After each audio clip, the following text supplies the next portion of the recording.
so dope, man, a man with a watch looking like he broke the bank, but he promised me he's not. He said he got started from his wife and a pop's watch, face so fat the band had stretch marks. It shines so bright that you can see it from Mars. Man, he blinded me, reflecting headlights from the cars. He's got to be a rapper, baller, or a movie star, but nah, he's too humble to be all of the above. So he said, my name is Trap. Oh, cause you bees in the trap. Nah, it ain't even like that, and he tilted his bull's cap. Introduced me to his wife, and she had one too. Wrist game so cold that she could build igloos out of nothing. They legit, they even bless their kids. Man, when they all stand in a row, they look like 4 Giotto rims. Tight like Tim's on a New York summer day. I just gotta be down, but he had to set me straight like.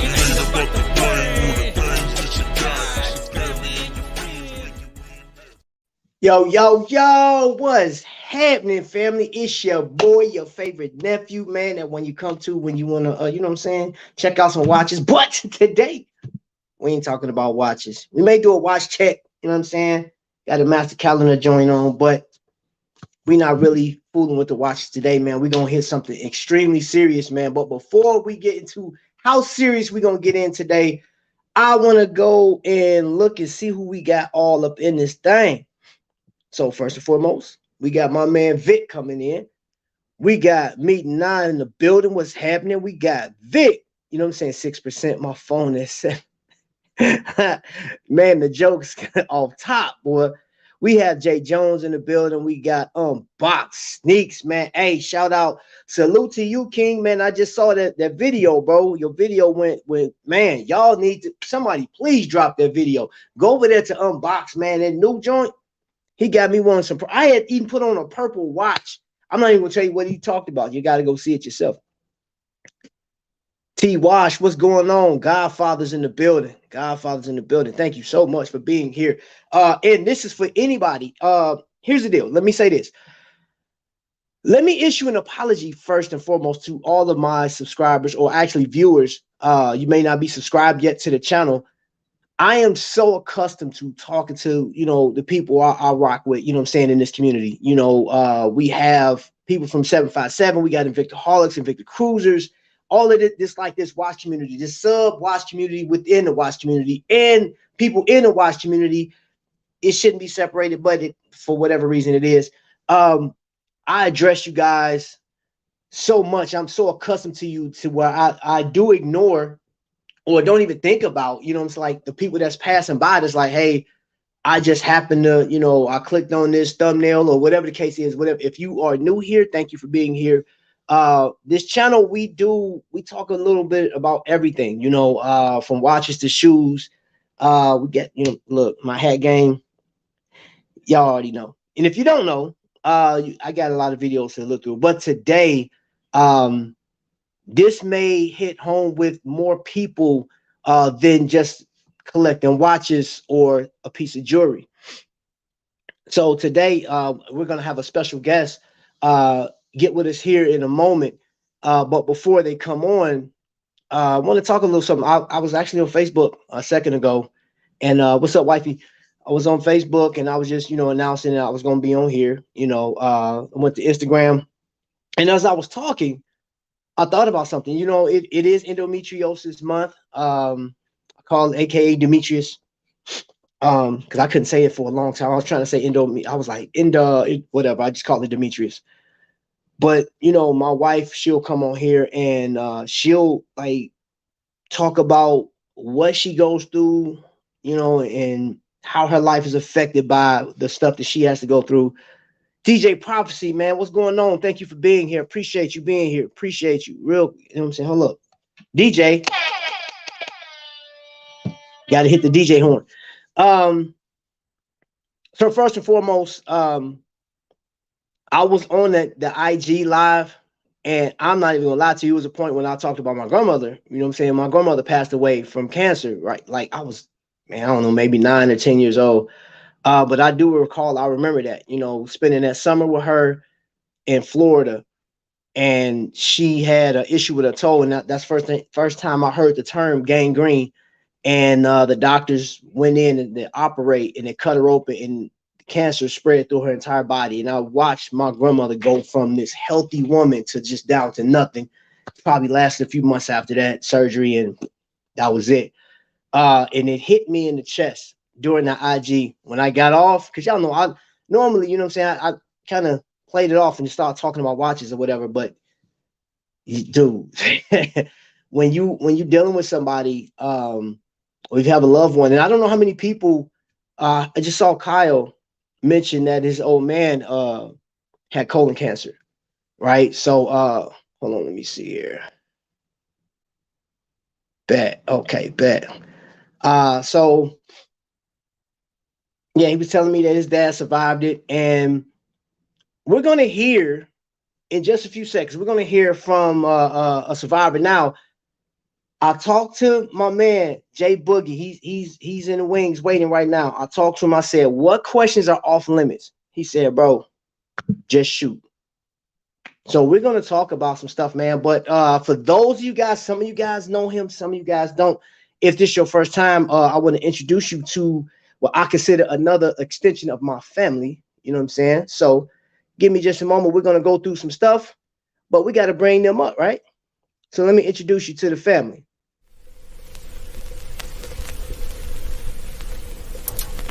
And get the face of my brother right here. Look at my bro. He, man, look at he's like, I know he gonna give me. Yeah, I'm gonna get you later. I'm gonna get you later.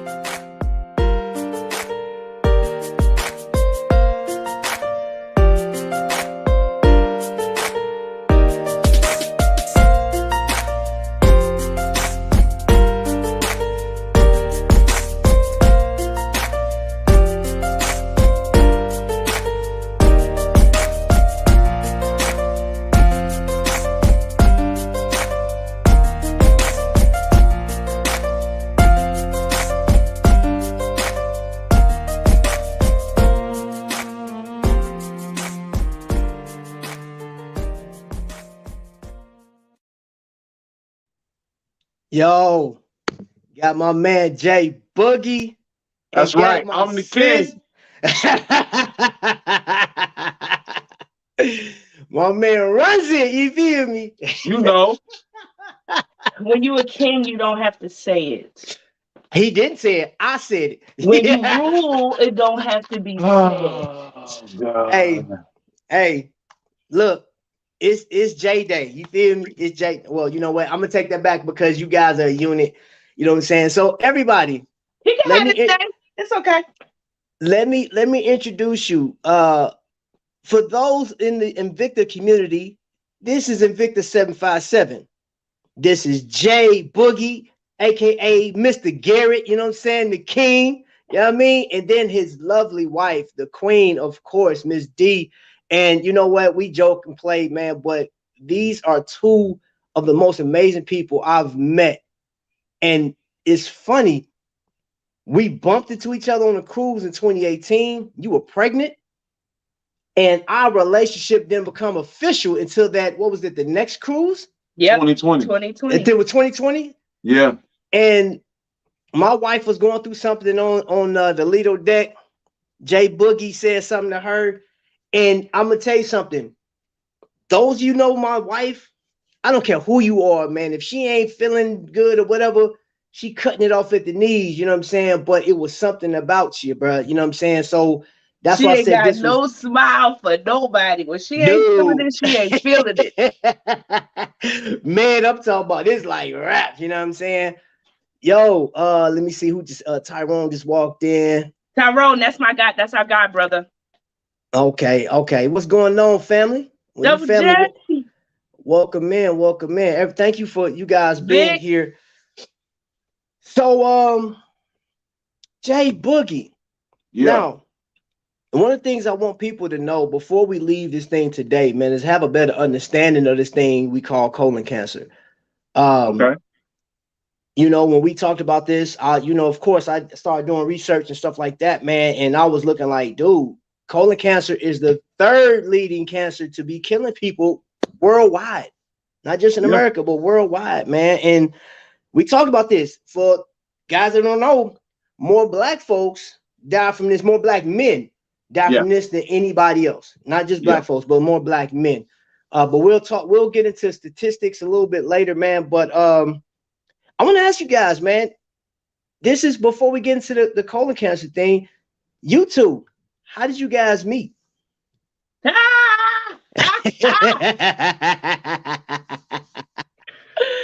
Oh, you want to tell this one? Yeah, I guess I moved to Montgomery, Alabama in December of 2013. So like anybody moving, I moved there for my job. They transferred me there to get this property up and running to be sold. Yeah. And so anybody moving, you call all your utilities, lights, water, gas, cable. So I set up my appointment for my cable installation, and this guy shows up. So he was my cable guy. No funny business at first, you know. Was slinging cable. He was being very respectful. He was doing his job. I happened to be cooking, throwing it down in the kitchen, and fried chicken, rice, gravy, and string beans. I'll never forget. I offered him a plate. He said no. After I leave, me and my lady were going to get dinner. I was like, oh, okay, cool. And I kept on unpacking. I was unpacking. I ain't think nothing of it. So he was telling me he finished up, and he was like, all right, so this is that. And I was like, all right, cool. He was like, I can hear you're not from here. I said, no, I'm definitely not from Montgomery, Alabama. No disrespect to Montgomery, because I spent some years there. I said, but no, I'm from New York. He was like, I knew it. He was like, I got a lot of people up top. I was like, okay, cool. He said, well, listen, I drive this area all the time. I know you're new to the area. If you need directions or a way to get around or need to know where something is at, he was telling me about some like Jamaican restaurants, something to make me feel kind of more comfortable in Montgomery. Yeah. He gave me his business cell phone number. He was like, you could call this number. Business. Okay. Strictly business. Yeah, I got you. Yeah. I ain't call. No, and I wasn't gonna call. No. So fast forward, about a month and a half later. Yeah. About a month and a half later, he walks into the front office. What Tyrone say? He was what? He was bamboozled. He was. He walks into the front office and he goes, "Hey, you still here? I need an apartment." So I was like, "What? I thought you were no girl. I thought you was good. I thought you had a lady with." And then he got, no, it's a wrap. I need my own spot. And I was like, okay, cool. We'll fill out the application.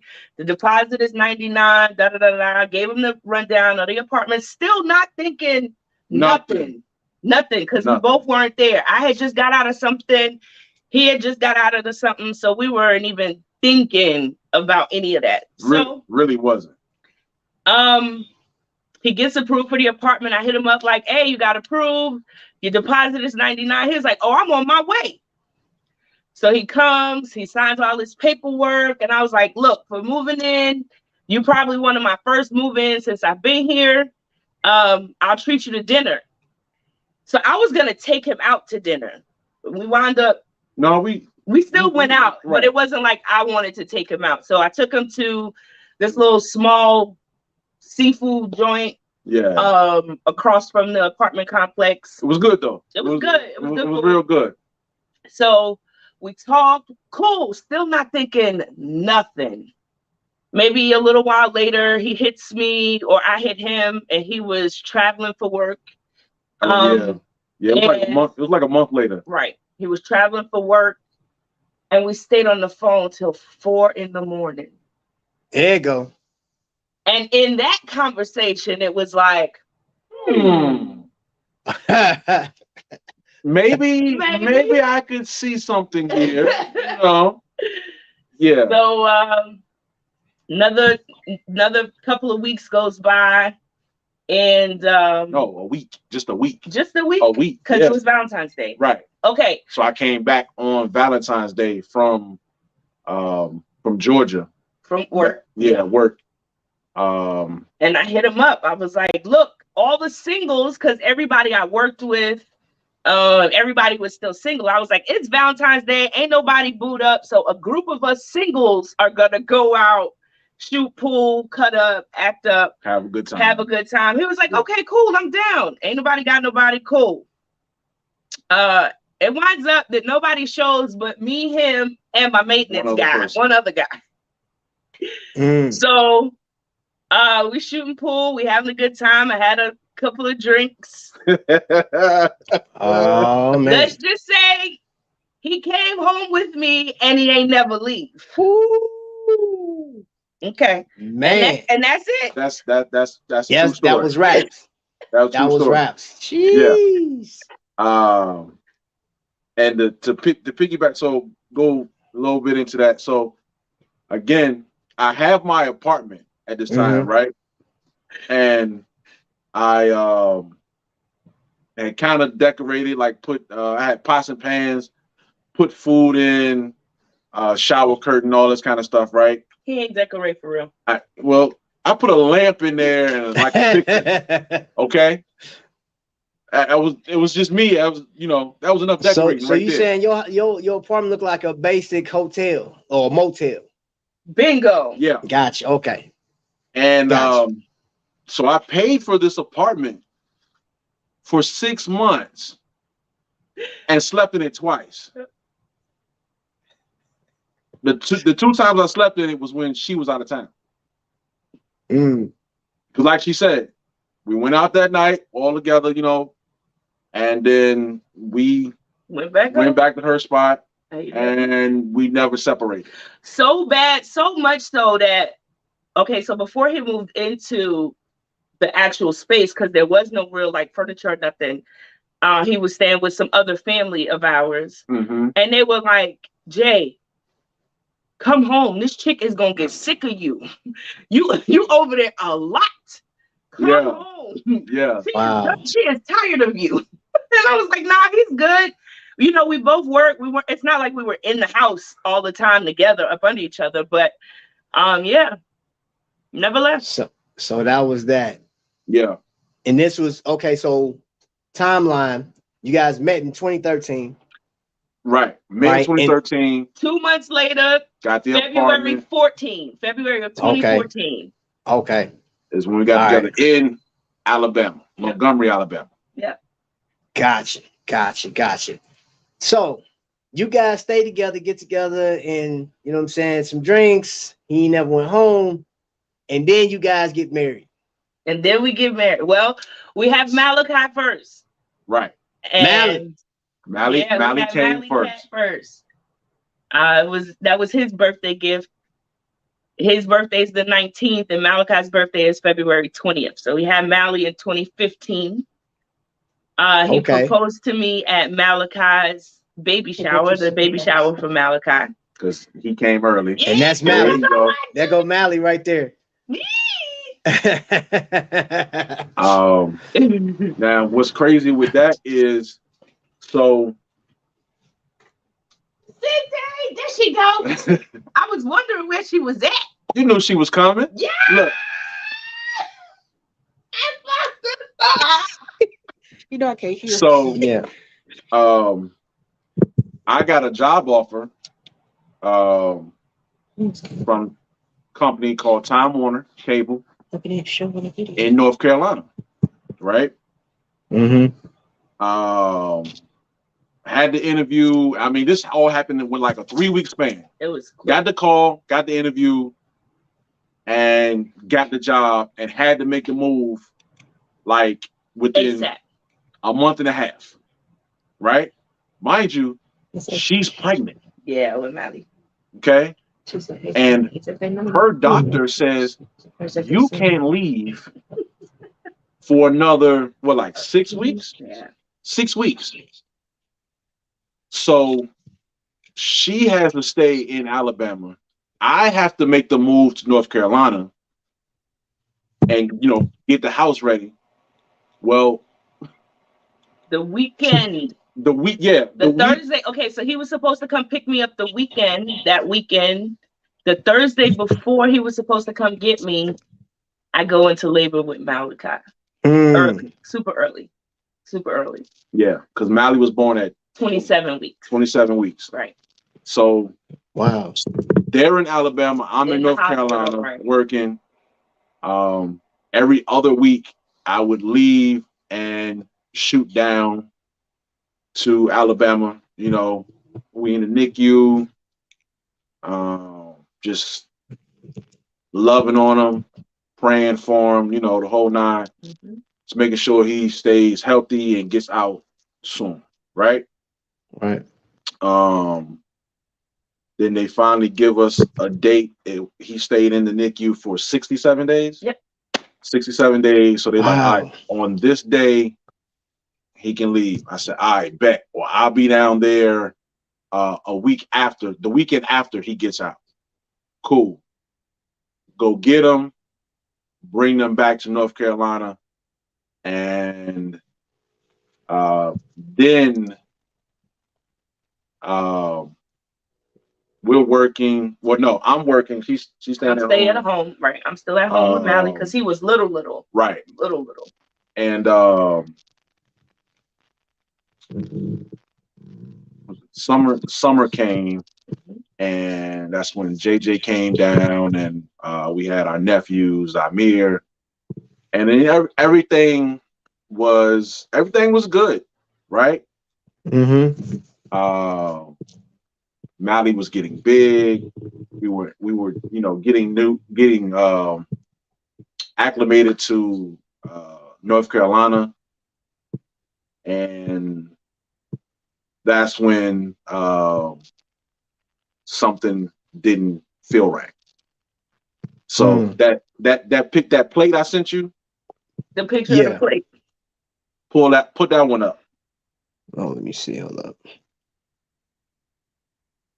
Hold up. Right there. Which one? Which one? You did? You That sent? one, yeah, Hold on. that I one. think it's this one. Yeah, the plate. The plate of food. Mm-hmm. Okay, hold on. Black plate. You know how androids do.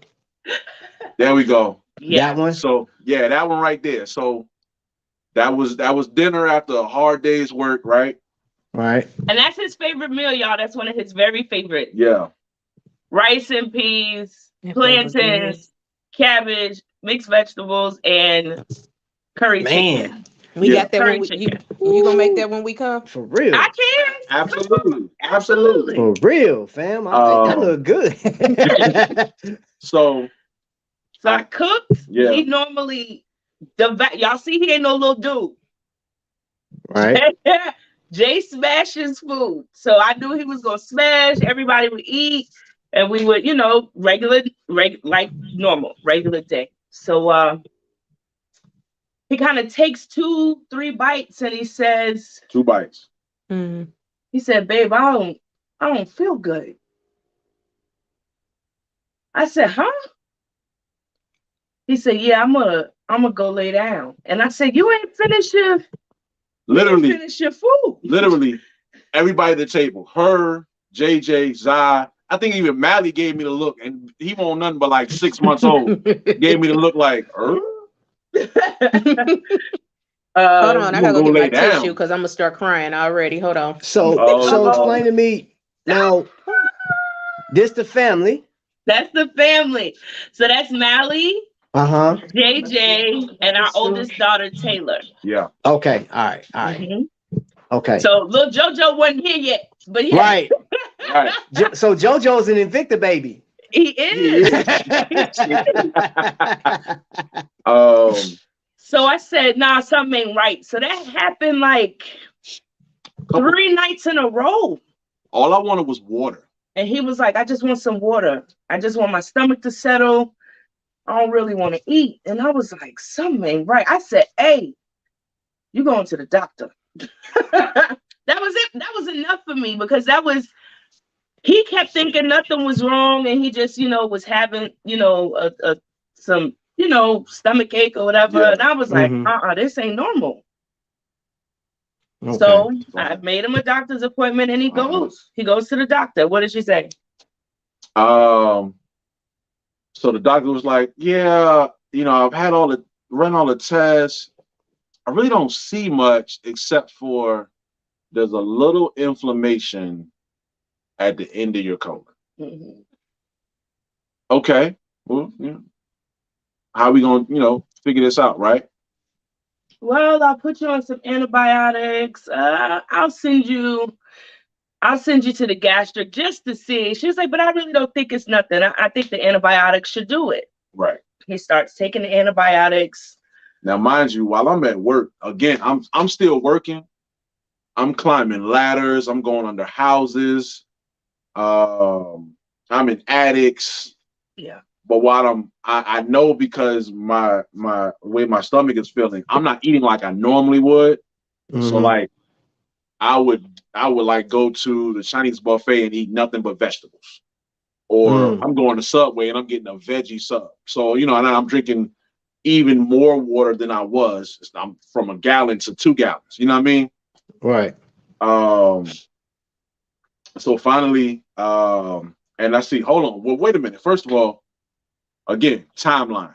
Mm-hmm. So the meal, the first symptom, that was July. Okay. Of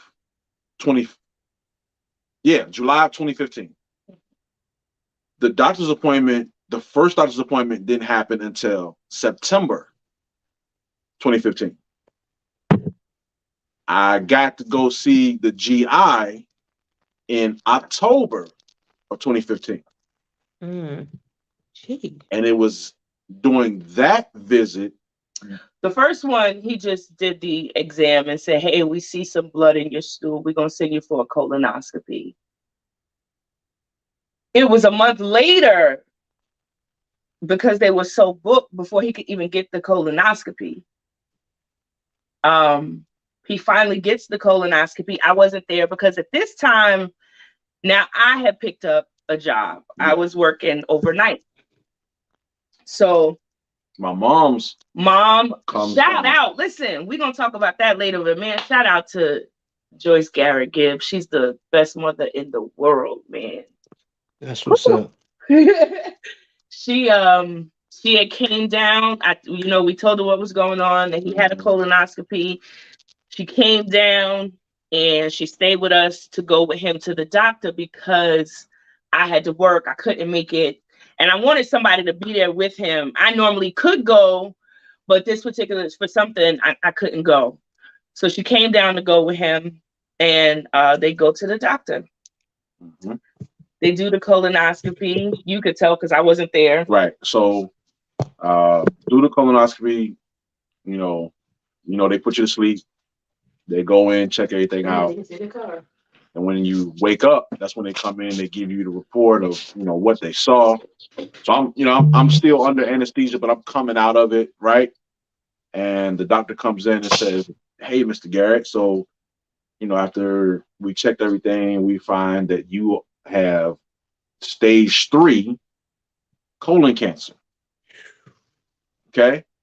Now, mind you, again, like I said, I'm still a little drowsy.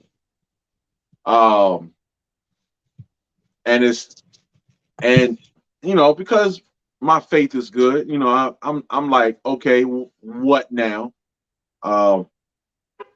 Also, mind you, I like to eat, and 2 days before this procedure, I couldn't eat nothing.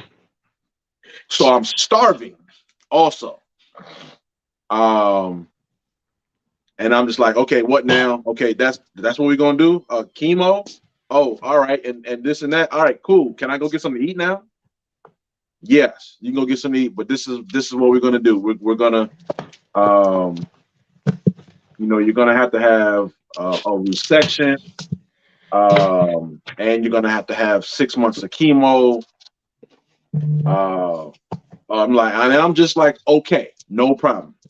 Let's do that. So now, that was 2 weeks before Thanksgiving. Yeah, that was 2 weeks before Thanksgiving. My colon resectioning is scheduled for December 8th. So let me explain resection. They literally, let's say your colon is a tube.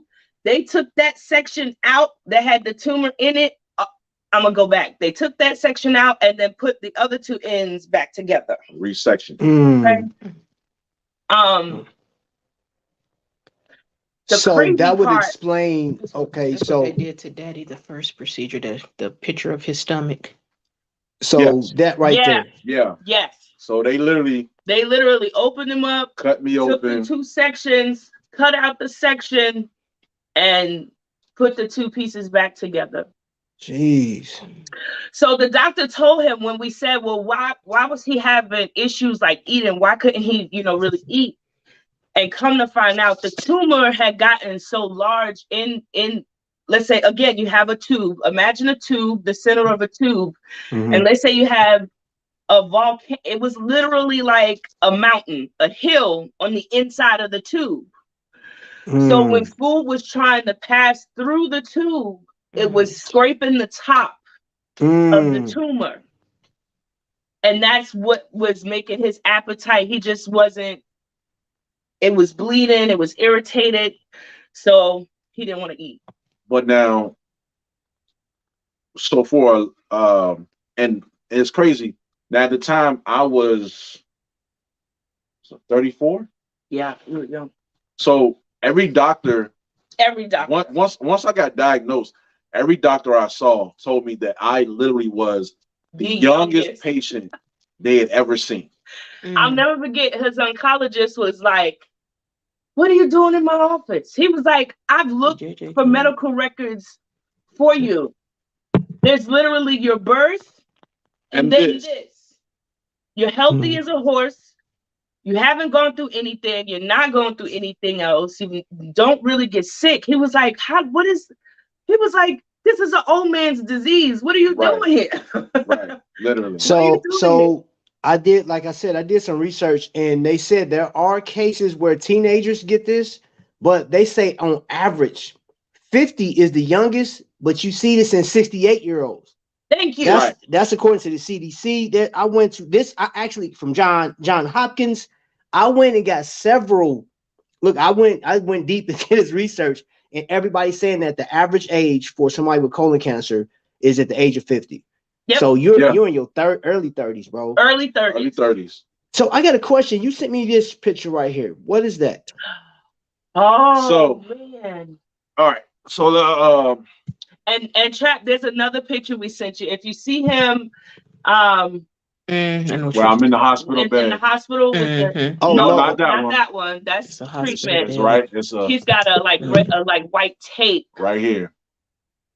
He got tape. Is it this one right here? Yes. Yep. So after the resection. Right before I started to go through chemo, so I had my resection in December. My chemo was not set up until February. Okay. Probably right around early January. Thank you, Jerry Jones. I started throwing up, and no good. I would throw up those pieces. How do you? Wow, bro. And they felt like hard plastic. So this is what you were throwing up. Yes. I would either throw it up. So keep that up there, Trap, because after he says it, I'm gonna tell you what the doctor's explanation was for. If anybody sees that, that knows a little bit about medical, air down the esophagus, trachea, and into your lungs, you have brachioles or branches, right? So it looks like a tree branch because this, they say, was a fungus that got caught in his esophagus down to his lungs. So aspergillus, I want to say, was the name of the fungus, they said. But so it has started to grow and form to the branches of my lungs, of his lungs. Yeah. So I would, like I said, I would either throw it up or cough it up. cough it up, sneeze it up sometimes. Yeah. Okay. Now I want to. So okay, Jay, you're going through this, and I'm gonna be honest, folks. I'm gonna tell y'all. I've been knowing them for a few years now, and like I said, you know, when we get on here, say, "Yo, what's going on, family?" They do feel like a family because we talk offline. So I'll be honest. When you sent me these pictures, I accidentally hit. I was going to sleep, bro. When you sent me the pictures, didn't mean hit the angry face. um, it was hard. I'm gonna tell you. Hold up, I'm actually looking. This was probably the hardest picture that hit me. You know what I'm saying? We got Mally sitting on your right beside you, and you look super small in this picture, bro. Like you look super small. Explain it. Like what is going on in this picture? What happened in this one? So let me backtrack a little bit. Okay, so before I was diagnosed and everything, I was about the same size I am now, about 265, right? 270. I want to say that picture there is now that picture was probably about I was about 220. That's when I went in and they did the biopsy because I could talk to my doctor and say, hey, I'm throwing these things up. What's going up? What's going on? So they basically just did a scope to see what was going on, right? But I'm gonna be honest with you, like Malachi that was my road dog through the entire thing. That was my road dog. That was his reason, y'all. It was his reason for waking up, his reason for going to bed, his reason for eating. When I told him, you need to eat something, here come Mally. Dada, let's eat. Or come on, eat, Dada. Eat. Right. Malachi was with him 24/7. 24/7. Like he knew something was up, but he knew he had to be there for him. If Jason didn't feel good and just wanted to lay in the bed all day, guess who laid in the bed with him all day? Malachi was right there with me. That's what's up, man. If Jay left me, I would come home from work and go, be in the living room with Mally. But if Mally sensed that Jason had got up and went into the bedroom, he would leave me and was like, Dada, and he went to Daddy. He got in the bed with him. That was his angel. Yeah. During this time, like he got him through a lot of tough days. Don't do it. You know I'm a waterhead, sis. Come on now. In this, there's another picture. Ooh. So I got a few pictures in here of Jay right here. Yeah, that was me in the treatment center, getting my chemo. Probably at that time I was probably around 220. My smallest that I got all the way down to 210. Like there were a lot of times that I did not want to eat because I would throw up, right? Or I was just too weak, right? So like let me give you kind of how with my chemo, how it went. Let's just start. So on a Monday, I will go in, say like 10 o'clock in the morning. And before I went in, because at that point I'm feeling fine. So I know I'm gonna be in there all day. So I go and get me a sub, right? Subway was my friend, and I'm getting veggies and everything. I'm trying to eat healthy. So I go in, I eat. I'm hooked up to the machine. I'm getting my chemo, and I'm literally in there for 6 to 8 hours. Like I'm pulling a shift. Okay. I finished my bags of chemotherapy, and then they send me home with chemotherapy. With chemo. Like hooked up to him. So I had the pouch right? Right. And so for the next 3 days, Just pumping, it's pumping, and I'm constantly hearing. He couldn't sleep.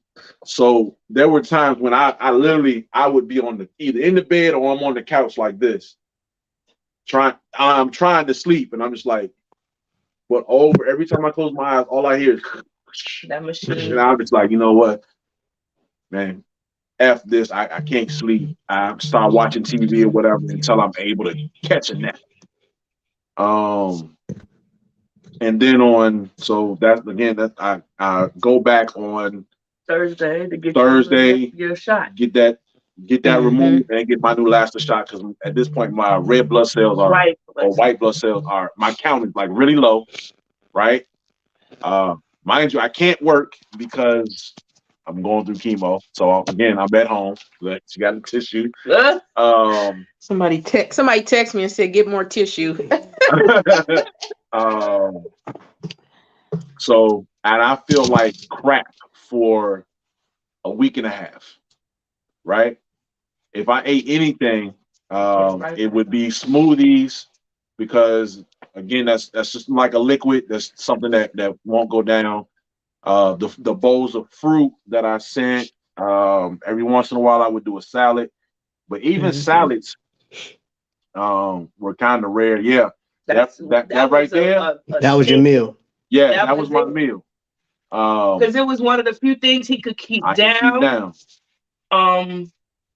He also had a thing, man, for anybody who knows, I know Jerry Jones says he knows, and Tamika, I know you know, something about chemo changes everything. His blood, his taste buds, he couldn't use any silver or metal utensils. We had to switch to all plastic. All plastic.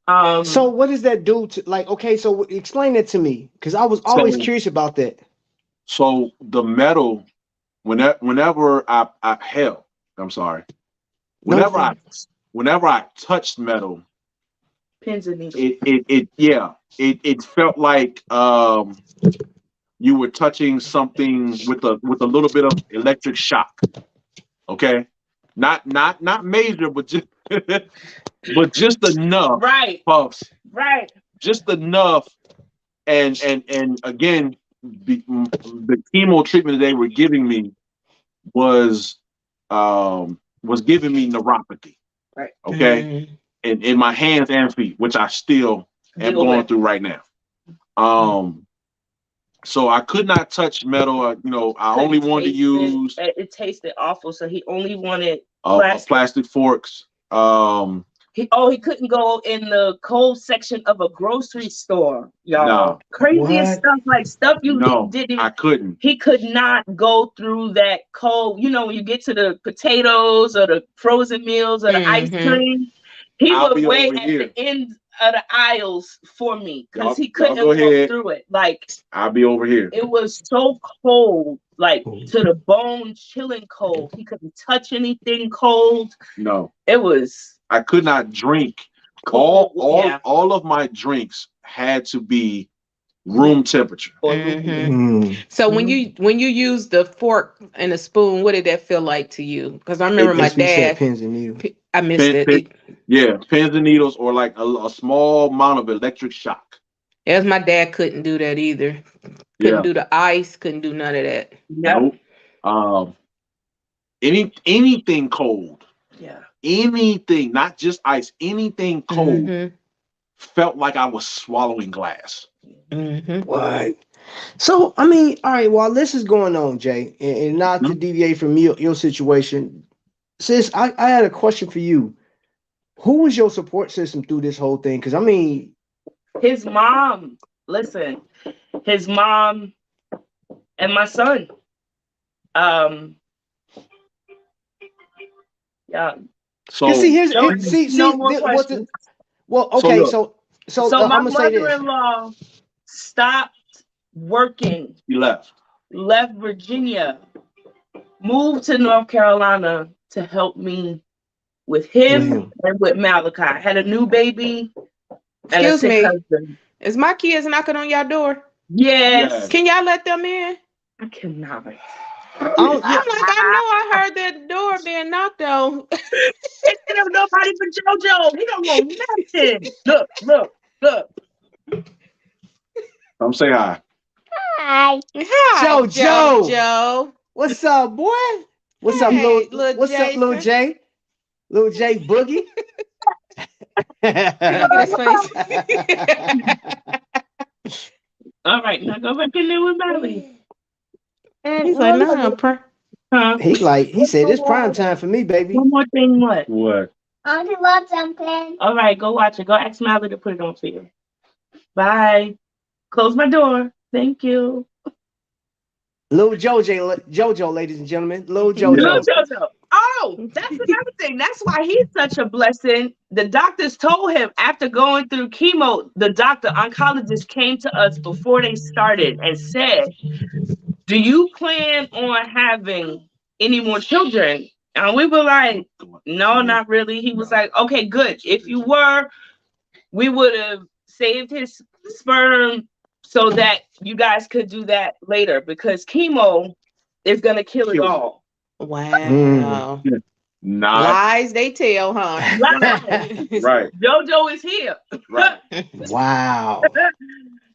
So, Wow. And I didn't want to get and you know the thing, I didn't want to get too personal with what's going on. And I wanted to just let people know because again, when I started the show, I do approach every person in the chat because I know everybody in the chat, or at least had the pleasure of talking, but I've never taken into account the people that that just kind of breeze by whatever. And one thing about Miss Garrett is she loves, if you in her circle, she love you to death. You know what I'm saying? And I know how she do with her husband. So that's the thing that I was trying to wrap my mind around because you and her have similarities about how you guys, That's why we get along. like how you absorb and how you care for folks. So I'm like, even you telling the story, because I remember you told us the story when we went out when we came to see y'all, and you couldn't even talk to me without face was red. And she said, I can't trap. And I said, okay. I said, okay. Okay, y'all. I don't mean to be rude. I'll be back. I got to pick a kid up because he told me to get off at 7:30, but now he's texting me he's done. So y'all still be on. I'm going to listen to you in the car. Y'all still be on when I get back. This is Trap Show. Y'all ain't going nowhere. Love y'all. You going to do me like that? You going to do me like that? And I'm keeping these shorts on. It's crazy, bro, because... You take my skirt with me? I don't need to take that with me. Go ahead, sis. That's right. No. I know. Like you said, I absorb energies. I knew that I was just about to go through this with him, but I was prepared because I had but that's just how God works. We're not going to. My mom was diagnosed with cancer when I was 12 years old. And so from the age of 12 to 24, I lived with her through it. So he had prepared me for everything that Jason was going to go through to just be there and just support, because there was nothing that I could do, anyone could say to alter his experience and what he was going through. The only thing I could do was be there to catch him or be there to say, hey, what do you need? If I got it, if you need it, let me go get it. Sit down. You don't have to do it. Or, how are you feeling? What do you want to eat? Do you feel like eating? Because I know a lot of people, and I know this because I did it with my mom. I would get frustrated and not think that it was as bad as it was, but I wasn't going through it, and I felt it after she had already passed. So I knew that with Jason, I had to take a different approach, and I couldn't be that person. I was like, oh, you ain't in that much pain. You could do X, Y, and Z. I knew that I had to be, no, if this is what you feel and what do you need? Let me help you. Can I go get it? Because again, with my mom, I was younger. I was a teenager. I was a knucklehead. And I just didn't believe this strong woman that I had seen my whole life be strong was in as much pain as she said she was in. So I kind of rebelled a little bit against that. But then when it turned around and it became my husband, again, God had prepared me, and I was like, this is really true. What do you need? Let me help you. How do I help you? Now, I had my moments where I would get in my corner and cry. I try not to let him see it, but I would cry because if I could take it from him, I would have. Let me see.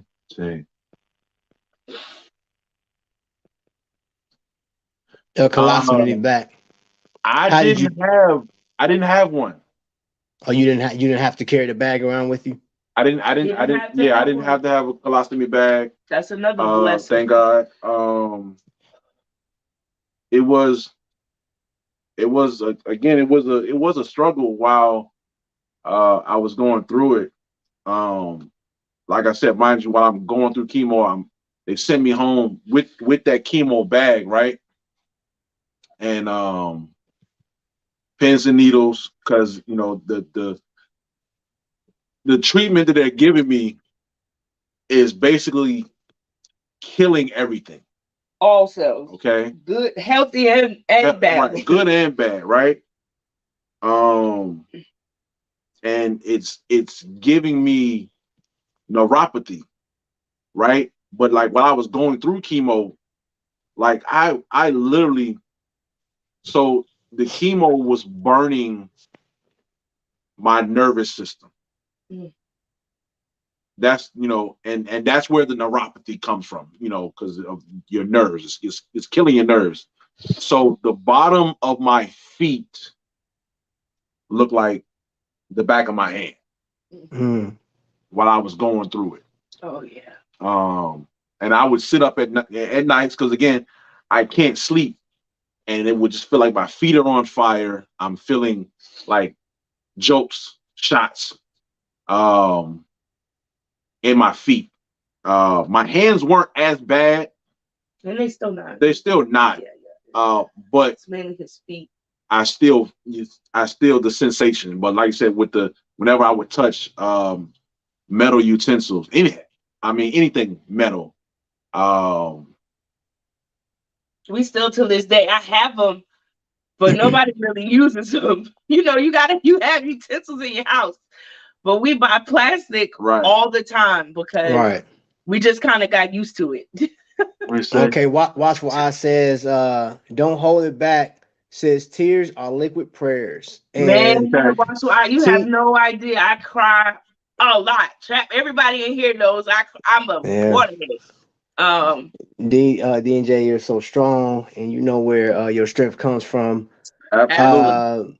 Not Jay, but Jerry Jones said he had to wear a bag for a year. So okay.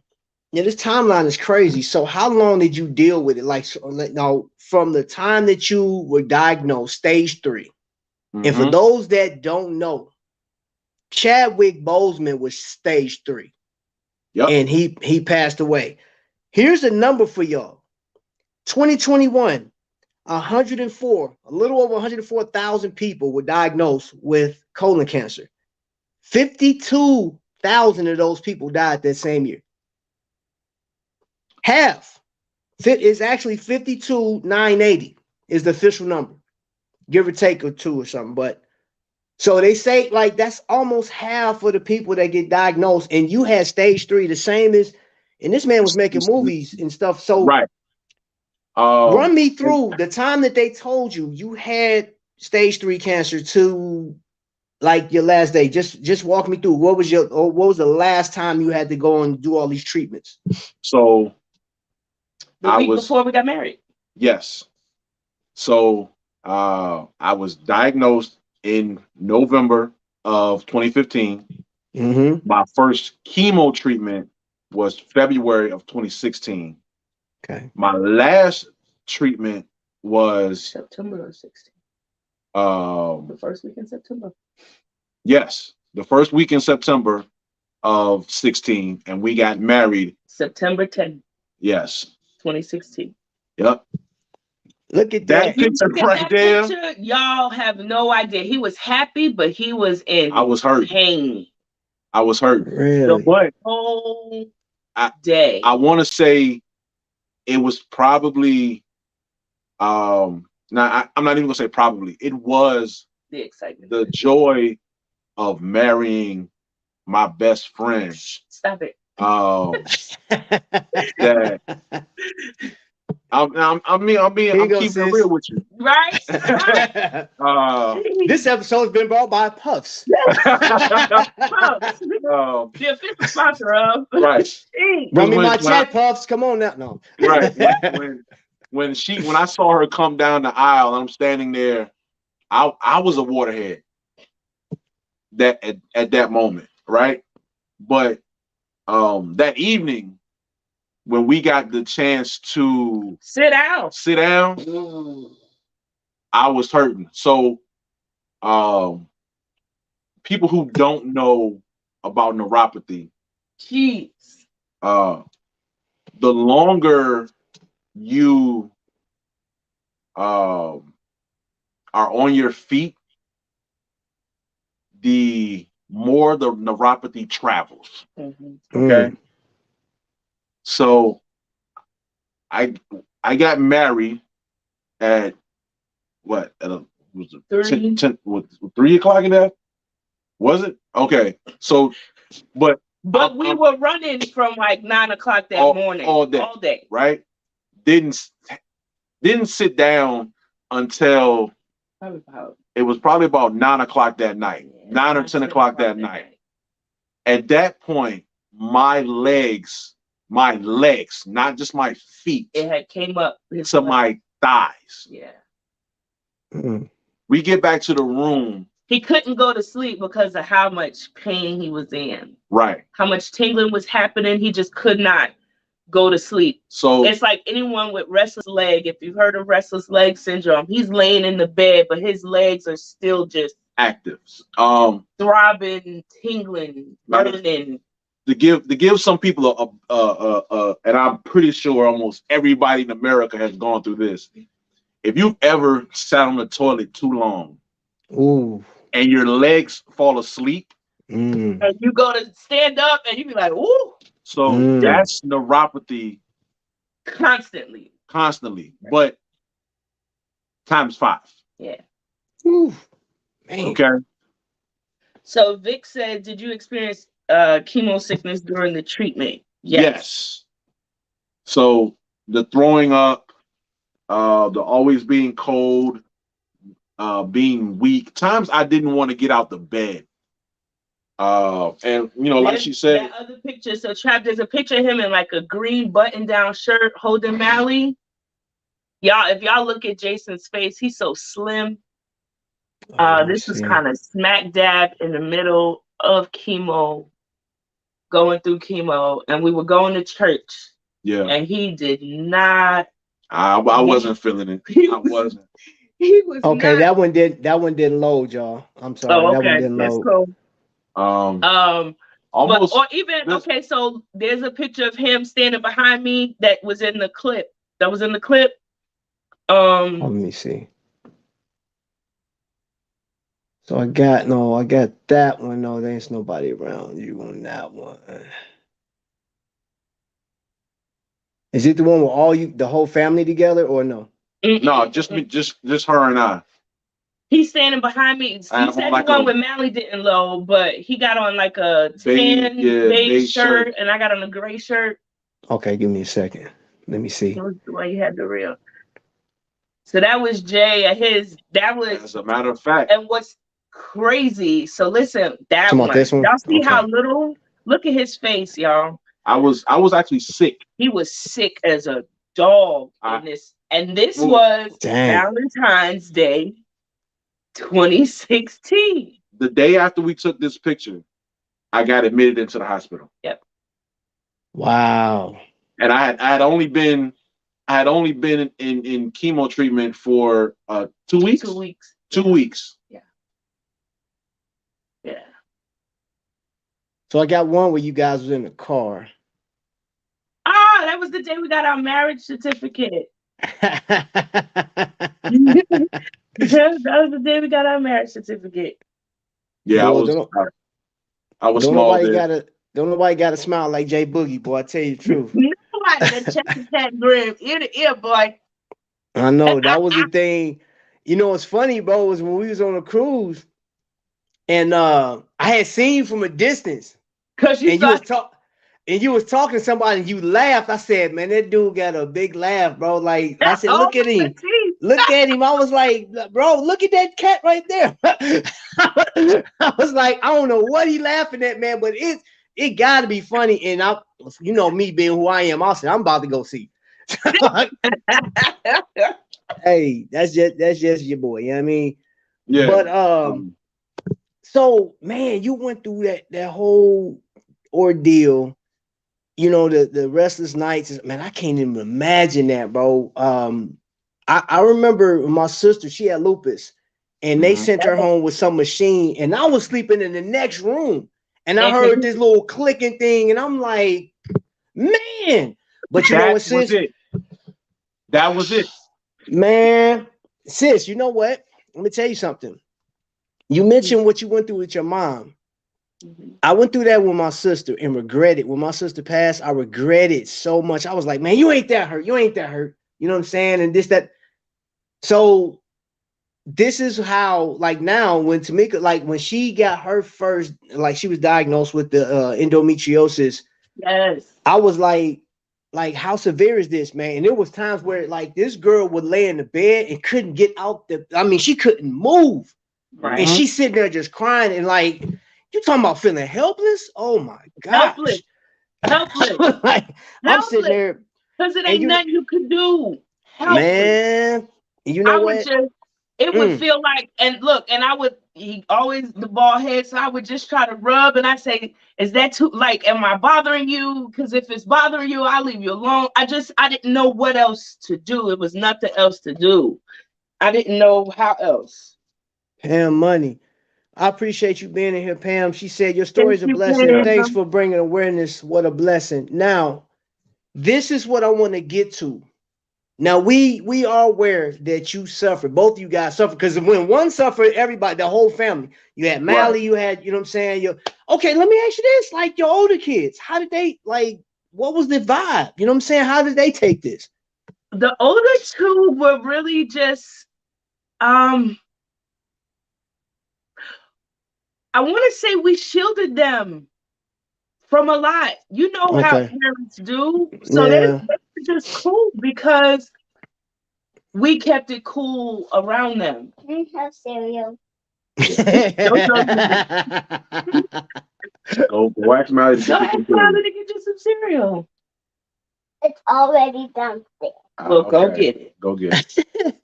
And it's the Mighty Mighty Tiger. Boy, go. Here comes the door. Hey, look, you're not gonna keep him from it, man. He's like, yo, I want to be on here too. Gee. Oh my goodness. It's the Mighty Mighty Tiger. Wow. But the older kids, yeah, we kind of just shielded them from it. They didn't really, even if he was in pain, he didn't show it. If something was going on, I wouldn't show it. So they were just like, except for that one time. Yeah, he was he was admitted into the hospital with pneumonia.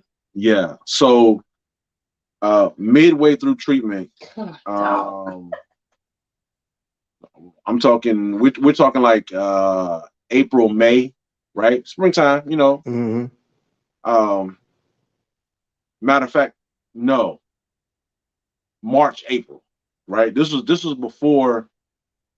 right before my mom's decided to move down with us. She decided that she was gonna come and get me and Malachi and give her a break for a weekend. Okay. So they drive up. I call, hey babe, how y'all doing? Y'all made it? You feeling okay? Yeah, I'm good. Mama got me driving. He's doing good. I drove the whole, 4 hours. It's a 4-hour ride from High Point back to Hampton, Virginia. Right. We get to Hampton. and we get in the house, let her know that we got in the house. I call him about midnight because I was like, all right, he should be going to sleep now. Yeah. And This I was dude like, says, I don't feel good. Yeah, I ain't feeling too hot right now. It's like, what? What happened? You just left. Yeah. What you mean? He's like, I don't know. I just ain't feeling too good. So Mom calls me in the morning when they woke up. She said, D. No. Yeah, that was midnight when I talked to you and you said you wasn't feeling good. She called me the morning when y'all woke up at like 3, 4 to go to the ER. Oh, it wasn't even that long. Oh, well, she didn't call me till 3 or 4. Okay, so yeah. And she said, Jason got a fever of 104 and I brought him to the ER. They admitting him. He has pneumonia. What? Virginia, here I come, right? So she basically told her, hey, I'm out. I'm on my way. This story is crazy. Okay. But you know what? You know, like your wife is a ride or die. That's just it, you know. So I did take the liberty of looking at some things about colon cancer. I thought was pretty interesting.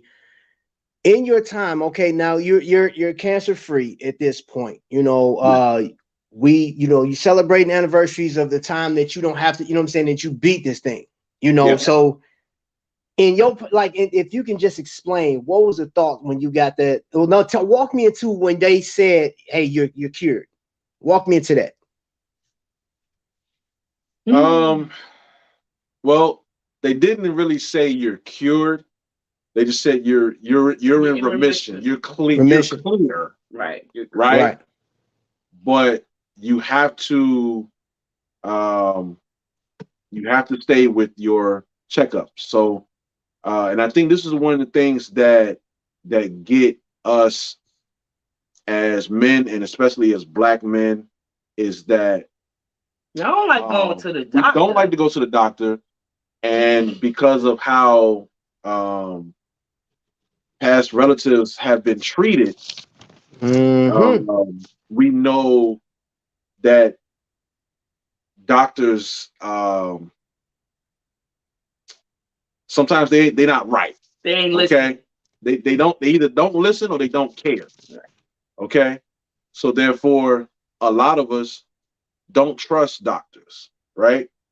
So you know the saying with colon cancer or whatever, they say you should get checked by 40, right? That's always missing. Oh yeah, when you turn 40, go get you a colonoscopy and make sure you're good. If I would have waited until I was 40, I'd be dead. There would be no 40.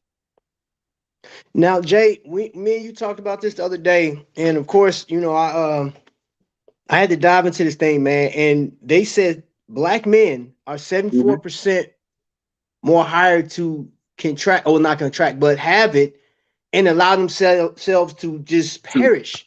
Because now I went and looked and see like what is the biggest thing, you know, and I remember as a kid, my dad didn't like going to the doctor. I didn't know why. I didn't have an explanation as to why he didn't, but because he didn't like going to the doctor, I didn't like going to the doctor. You know what I'm saying? But looking at this thing, they say, this is statistics. This is from a Black doctor. I can't remember his name, but he said most Black males do not like Caucasian doctors or Asian. They are waiting for a Black doctor. But there's like they said in most states, 4% of the doctors in like a major state are Black. So like, what are the chances that you will receive a Black doctor? You know what I'm saying? If you're waiting on it, guess what? You're going to perish. And the other thing was, they said most men, if you're not getting checked, a lot of guys right now die because like they're getting diagnosed with this. Your diet and lack of exercise were two causes. Then they said the other one was hereditary. Well, it could be hereditary because you're passing on the gene, or not necessarily just the gene, but the the lifestyle.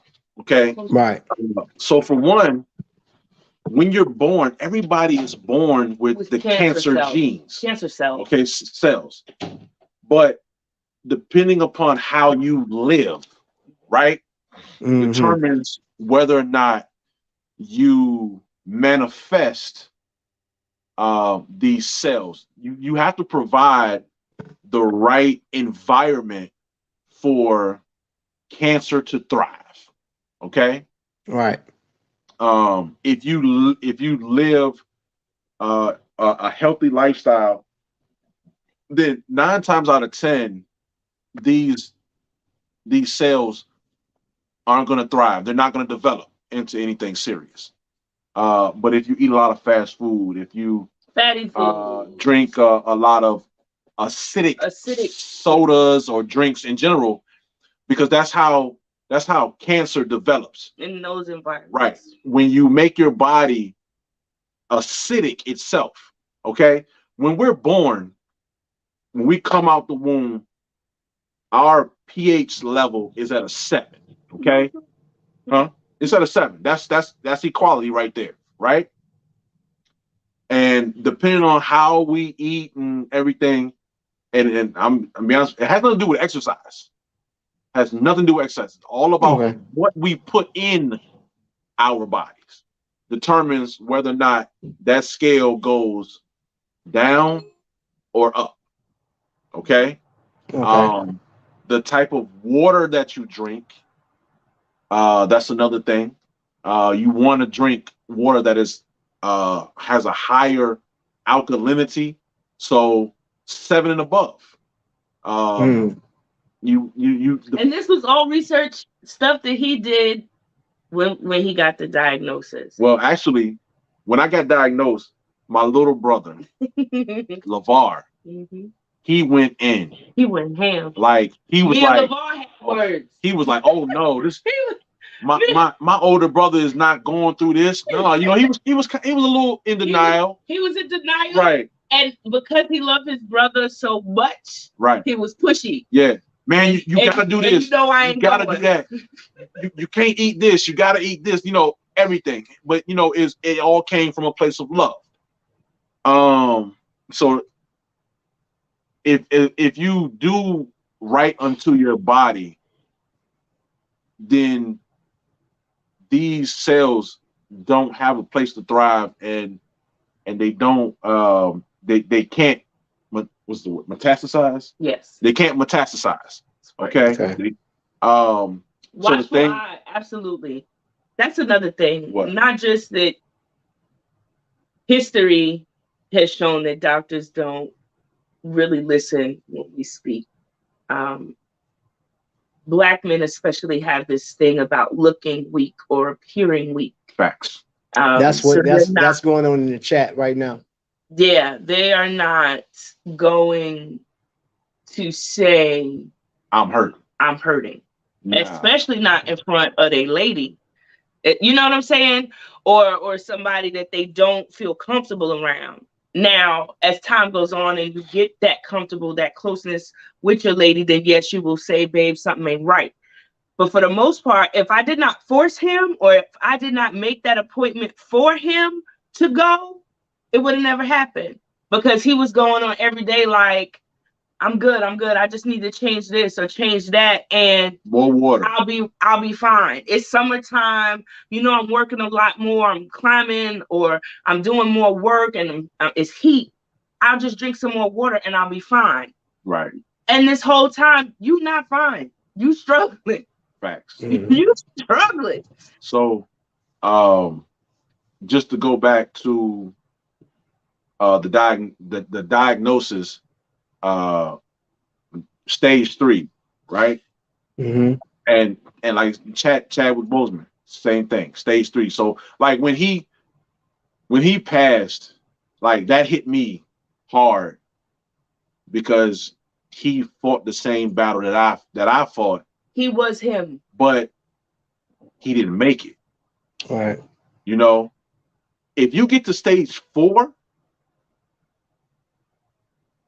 10 times out of 10, there is no helping you. Okay, and I was one stage away, right? So let's say that had I not been able to get into the doctor a month later, you know, and so everything is a month later, I could have ended up in that stage 4 by the time I got to see the GI. Right. You know,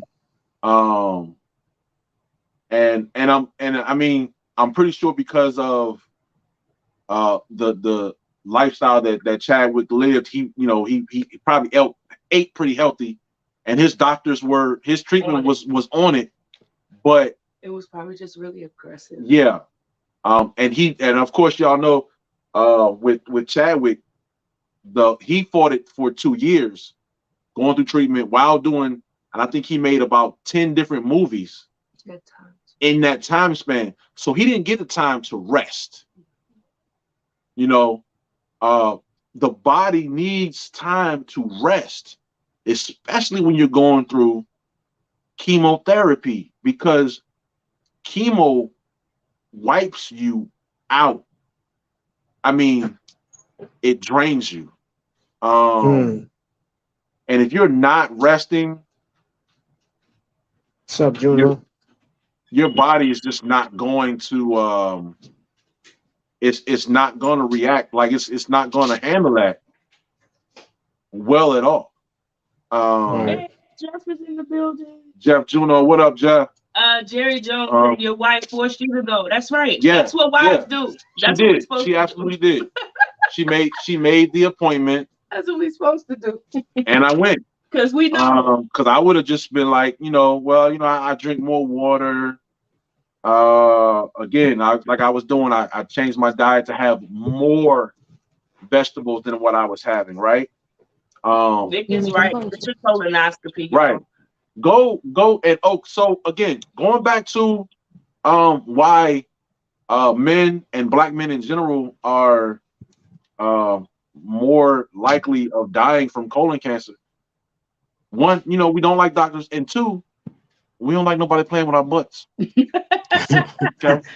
Facts. I mean, I'm gonna be honest with you, right? So, funny story, right? When when it came to the doctor, right? Y'all charge it to his head, not his heart. He don't mean no harm. He's slow. He was like, "Yeah, I need to check you." I said, and he was an Asian doctor. I said, "Hold on, doc. I need to see your hands." I said, "Why you need to see I need to check your fingers. I need to see how big your fingers are." And I am trapped. You see what you just did? I'm in the doctor's office like this, shrieking like, "Oh my God, I wish I could disappear." I mean, why though? I'm just, look, this is my body. Okay? This is my body. And it couldn't have been a weed finger. No, sir. Hey, if you had a weed finger, I'd have been like, no, get somebody else. No. Right. No. Right. Get somebody. Bring somebody else. Weed's going knee deep, bro. That finger, boy. Hold on. No, that's not happening. I just got violated. Right. In the corner crying after that. No. Yeah. So it's everybody's watching. If you haven't gone, go. Yeah. Please do. Vic said, "I told my GI if my shoulders are red, we're gonna have a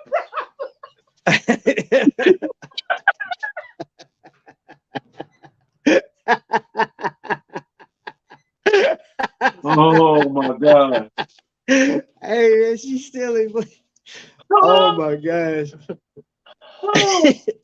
He said the same thing. Sister T said she called to make an appointment and asked how large the new doctor's hands were. I can't with y'all. I cannot. Look, I get it.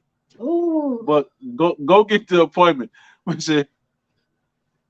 6 months before my surgery. You just had your 6 months before he had this colonoscopy 6 months before. So your word, that was the biggest thing, man. We we wanted folks to hear your story, what you had to go through. They see the tears flowing, they see the emotions, stuff like that. But at the end of the day, you're in remission. You still have some issues. You still feeling some of the effects of all of the chemicals that they put through your body. You know what I'm saying? But you still here. You still like y'all. I'll put in the thing. He's a father. He's a child of God. He's a lot. He holds a lot of titles. You know what I'm saying? And as a man, again, I feel that you don't want to seem weak in front of somebody. But I'm gonna tell you something. 6 months ago, I went to the doctor just to get, some blood work done, my checkup. And they said, is there anything else you need? And I was about to walk out. And I said, nah, because I know wifey's gonna be like, did you have this check? It's like she got a tape recording back. I said, hey man, that's look, right. I need you to check this, I need you to check that. That's right. He said, you got to go back and go get some blood work. I said, all right, let's go. I was at VA all day. I was like, I'm not going home with little results because I'm like, oh, they said everything's cool. Cause she gonna be like, I'll call up there. Right. You know what I'm saying? So I was like, man, just go ahead. And I will piggyback and double up and solidify what he's saying. And this is to the black brothers.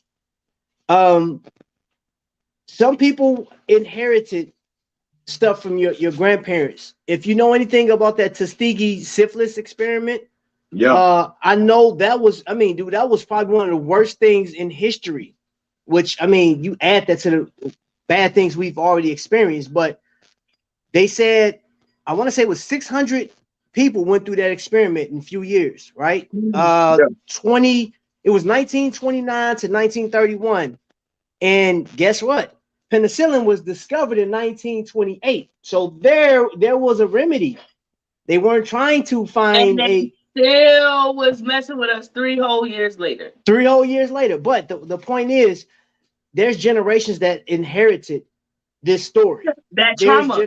It's traumatizing. And then you got people that's like, I don't want to pay for the insurance because I'm like, look, man, if you got insurance on your car, you have to have insurance on you. Right. Because guess what? At the end of the day, that's money going to win. What if you never had an accident? What if you went 60 years of driving? You just spent like $250,000 on insurance for a car that like, I ain't even getting a wreck. Can I get a percentage of that back? No, man, look. We said that yesterday. You got insurance for a reason. Right. Man, go see them doctors. That's their job. That's what they got to do. And if you still ain't feeling right, say something. That's what I was going to say. If you know your body, you know when you ain't feeling good, because like half of these doctors, they barely come in the room and they don't even touch you when you in there. And then charge you $300. Oh, no. Mm-hmm. Right. Like I ain't gonna lie. Right here. This is the biggest and best, most vital machine that you have. Okay, this is more important than your car. Damn right. Because if this ain't right here, you can't drive that car. You can't fly on that plane. So it's funny that we'll be like, oh, we'll be driving down the road and we'll hear something and we'll be like, oh man, car sound a little funny. I need to go get it checked up. Yep. But you won't go get yourself checked up when you feel bad. So again, that's a generational curse that we have to break. Yeah. Okay. We have to teach our youth, go to the doctor before you start to feel bad. Okay.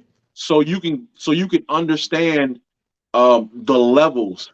And we need to have these conversations with our kids about listening to your body and knowing what should be done when you go to the doctor, what things to look for. I'm be honest with you, like a yearly checkup.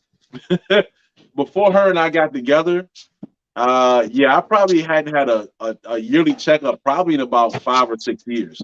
Wow. Probably. Because what's up, Ulysses Hill? How you doing? Thanks for coming in. And Brown Girl Bella. Just wanted to give a shout out to those two. Hey. Bro, I want to jump in on that real quick. There's a lot of stuff that goes on right now with I told you when I started this video, I talked about Ukraine, I talked about, like even COVID. Think about all these other things, right? They are important. But none of that matters if you sitting there like that's a dang on shame what's going on over there, and you sick as a dog sitting in your house. Right. I'm gonna send some money. So you gonna support something and you ain't helping yourself? Right. We not, you know what? This isn't to force anybody. You know, that was the biggest thing I wanted people to see what this man went through, what his wife went through, his children. And you can only shield kids so much. And I'm pretty sure that, you know, if they were on here, they'll probably like have something to say, their own renditions of how they felt. And you made it, bro. I told you last year, 104,000 people were diagnosed with colon cancer. 52,000 died. This is March. They already got the numbers. Go look at the numbers right now. We already at 106,000 people estimated right now with colon cancer. If you don't, you don't know who's going, you don't know who it is. Now I'm gonna show you something, or I'm gonna tell you. Okay. The 10 most states right now. California is coming in number 1. Florida, Texas, New York, Pennsylvania, Ohio, Illinois, Georgia, Michigan, and North Carolina.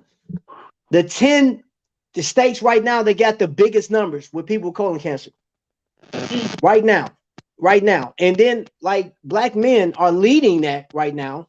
And then they say certain Europeans, I got it written down in here. Okay, African Americans, Jewish, people of Eastern European descent are the highest, got the highest number. Now, our women, when women are diagnosed with, you know, when they find out about breast cancer, women don't have a problem going to the doctor. No. At all.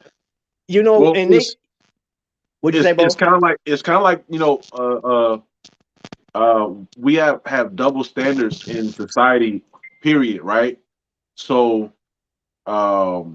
with women, I would have to say more women are willing to talk about how they feel body wise, and they know we're a little more in tune than y'all are. Right. They are. Y'all are.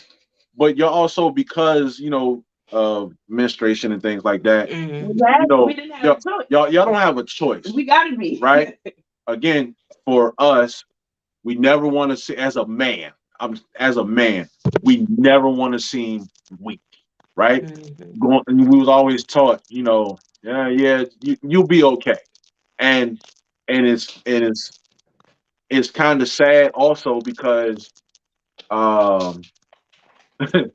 one of the things that we've always come across, you know, you can't be crying as a child. Man up. I'm 6. What are you telling me man up for? You know, so therefore, if we get told that when we're young, by the time we get 21, man, I got to man up, man. I ain't got time for no doctor. I got to go to work. Man, wrap some gauze around my leg. I'll be all right. I got to go make this money. What's that joke? You know? Go drink some Robitussin and go take a nap. Yeah, there you go.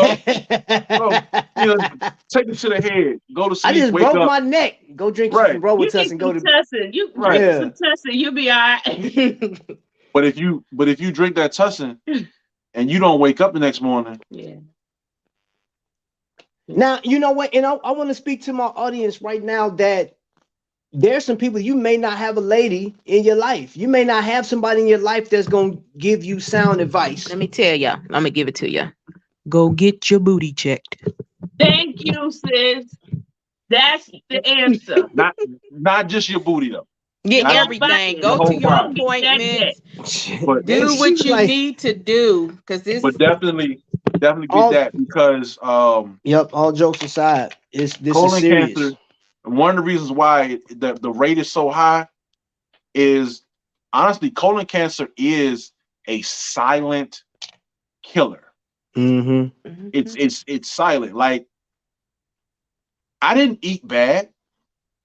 I didn't live a bad life. I was pretty healthy, right? But somehow I got to stage 3. And it had to be quick.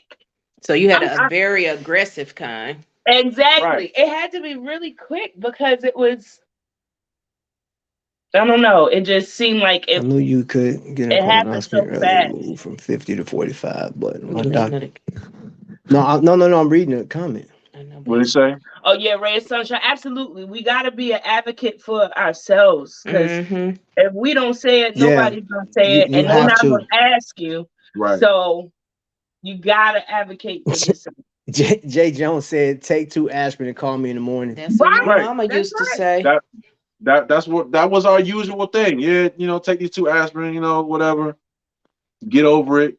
But we can't continue to live D like that. said.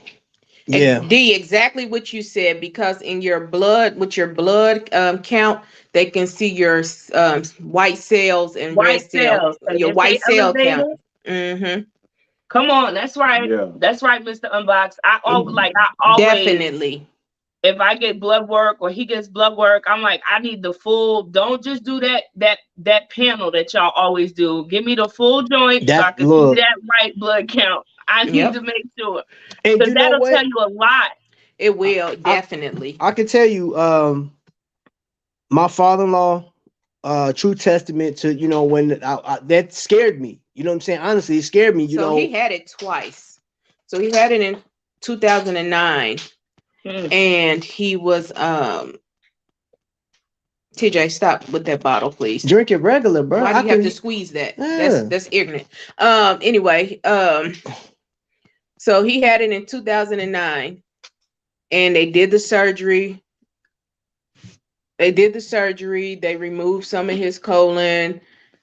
If he would have, I'm not saying, they wanted him to do radiation to make sure none of the cells had floated away. He was against it. So 2015 Okay. came back like knocking at the door. We was taking him to the sports medicine because they thought he had a bulging disc. What happened is the cancer had grew so big it was hiding and pushing up a disc, and it made it look like a bulging disc. Wow. So he was having really bad pains in his back. He couldn't walk. I'm taking him to the doctor. I seen the MRI. They was like, he has a bulging disc. What I didn't know, like what D said, his blood count. He ended up going to the hospital. It was so aggressive. It was stage 4. It was nothing he could do. Nothing they can do, but they tried the chemo. Yeah. He couldn't. It was so strong. He was everything you said, Jason, is basically what he went through. Throwing up. Like when he threw up after having his chemo treatment, it was like water, like a waterfall. Not being able to eat certain stuff, not using the spoons. He had to bring the bag home for chemo. He was on there like for a week, and then he'll go back. He had to get the shot. So everything you said is basically what my dad went through. Just to see someone like that was my best friend. So just to see him go through that was like cold. The roughest time. Like my mom got diagnosed with breast cancer at the end of 2014. So I had 2 parents in 2015 going through breast cancer. And then I had my dad stage 4 colon cancer. My schedule is flexible. So my mom moved in. My dad had a girlfriend. He ended up marrying her before he passed away. So I had to bounce back and forth. I had a sister in Georgia. She came so frequently. My brother, we all knew our part. But the biggest thing is don't let these doctors tell you something when you know something ain't right. Like I would say, Daddy, you need to go to the ER. You need to go to ER. And the day he went to the ER, I said, it came to me. I said, his cancer is back. Like my daddy was stubborn, it's his way. And I was like, dude, if you'd have just had the radiation, because it's always a good chance that those cells get away. Come on, I get him all the time. He be like, he's in remission now, but there's always a possibility it could come back. And we talk about that. We have talks about that. And he'll say, babe, I'm telling you, if it comes back, I'm not going through chemo again. That's how I was. Oh. That's how I was. And I'd be like, you a lie. You going through it. That's how I was because it's painful. Mm-hmm. But you know, I and again, I got to man up, and I have to do what I have to do. I do have an appointment in 2 weeks. Okay. I have an appointment in 2 weeks for that's just the regular checkup. I had to make him do that. Well, I mean, I knew it was coming. I knew it was about that time. So, anyway. But but like again, the audience, y'all, anybody that's watching the replay, you're hearing testaments. You know what I'm saying? Like she lost her dad, and on I top had of me losing him, I have pre-colon cancer cells. So I have to get every 2 to 3 years, I have to go get a colonoscopy, and they have to remove my polyps. If they sit any longer, right. Yeah, so if they sit any longer, they can grow and turn into cancer. Right. So, and I'm gonna tell you something, man. Like that's something that I wouldn't wish on the worst person. You know what I'm saying? I can't feel the way she feels about losing her dad because that's her dad. But I had spent all but 17 years being around him. You know what I'm saying? And that was my father. And watching him suffer from that was the hardest thing, one of the hardest things I've ever had to experience. I would take Iraq 10 times over than to deal with that. You know what I'm saying? Like I would do that than to see him suffer, like or see anybody. So y'all, you know what I'm saying? You know what's crazy? Last year, when I was talking to OV, listening to her story, right? And she was telling me about like how she was like jacked up and the medicine, how she felt, she can taste it and all this other stuff, and just like that fear that like, because when you say cancer, you're like, oh crap, I can die from this. You know what I'm saying? It's not like having a cold. You know what I mean? And I say this before, and I will say this again. I've heard like horror stories about like, well, my doctor didn't do this. Oh, look, Jay Jones. You get your doctor. If your doctor ain't right, go find another one. Get you another one. Let me tell y'all, these nurse practitioners are the best. When I got sick in November, this helper of a doctor I had told me, oh, the ER said you need to be seen immediately by your doctor. I called, she kept pushing me off. I got in with the nurse practitioner. She has done every test ever. I've been off work for 4 months. This doctor has ran every test that she could run on me. Nurse practitioners are better than some of these doctors. I'm just going to piggyback off that. Listen to me. The doctor, me and Jason see the same family practitioner, the same general doctor. The first one we had was a doctor. Jason was like, oh, we're not going back to him. And let me tell you why. Y'all, and this is the craziest story, but it makes sense to us that we listen a little better, right? So we just having a casual conversation. He did residencies, he did internships, he went over to Africa, and he was seeing a patient, and the patient had brought their child in because the child had used the bathroom number 2 in a couple of days. Yeah. And he says to the mom, oh, well, that's fine. Nothing's wrong with that. That's okay. And the black doctor had to like pull him to the side and say, don't you ever tell one of my patients that going to the bathroom every day is not necessary. We as a people, if you eat, you're supposed to go to the bathroom. Right. Don't do that. We left him. He also he wasn't listening. When I got pregnant with Josiah, that's a whole nother show. But when I got pregnant with Josiah, I knew that I had to have a special procedure to keep him in. And I went to this man and I said, listen, this is what I went through with my first son. I need to have this procedure with the second son, or I'm not going to early enough, or I'm not going to have my child. Oh, I don't know. Let me send you to so and so and so and so, and if they think so, then I'll write the referral. I nixed him. So we nixed him so fast. I went over him and just went straight to the hospital that I needed to have the procedure at and got it done. I didn't even get it done in the state of Virginia. I had to go all the way to Baltimore, Maryland to have it done. But that just says when you know your body and you know something about you or you know something is up, you have to be your own advocate. The PA that we have now, sis, she is a physician's assistant, nurse practitioner.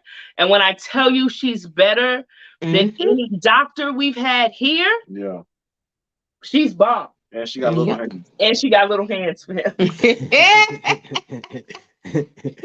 Oh my goodness. Yeah. She did his last scan, and he said, "Wait." He said, "Let me see your hands." She said, "There you go." She said, "I love it when y'all come here." She's like, "I love it when y'all come here. Y'all make my day." But it's good you can have those kind of connections with your doctors. You know, it's just not, like I said, my nurse practitioner, she sits in there with me. She listens. She touches me. She takes my temperature. Not one of those doctors, okay, bye, I'm out. You gonna send me a check. I mean, a bill. Like, no, get out of here. Right. Man. It's so true. So, how long you been in remission, bro? 5 years. Yeah. That nickel. Celebrate the 5 years. In November. Yeah. Yeah. Okay. Hey, and that's a success story, man. And you get to be around your family and enjoying and just living, man. You know, of course, you still have some of the ailments or whatever, but look, you getting the checkups, you doing what you're supposed to do, man. And that's the biggest thing, man. So, I mean, you pretty much told people everything about, you know what I'm saying? Like, is there anything else on the table that you wanted to share with the folks, man, before we cut out?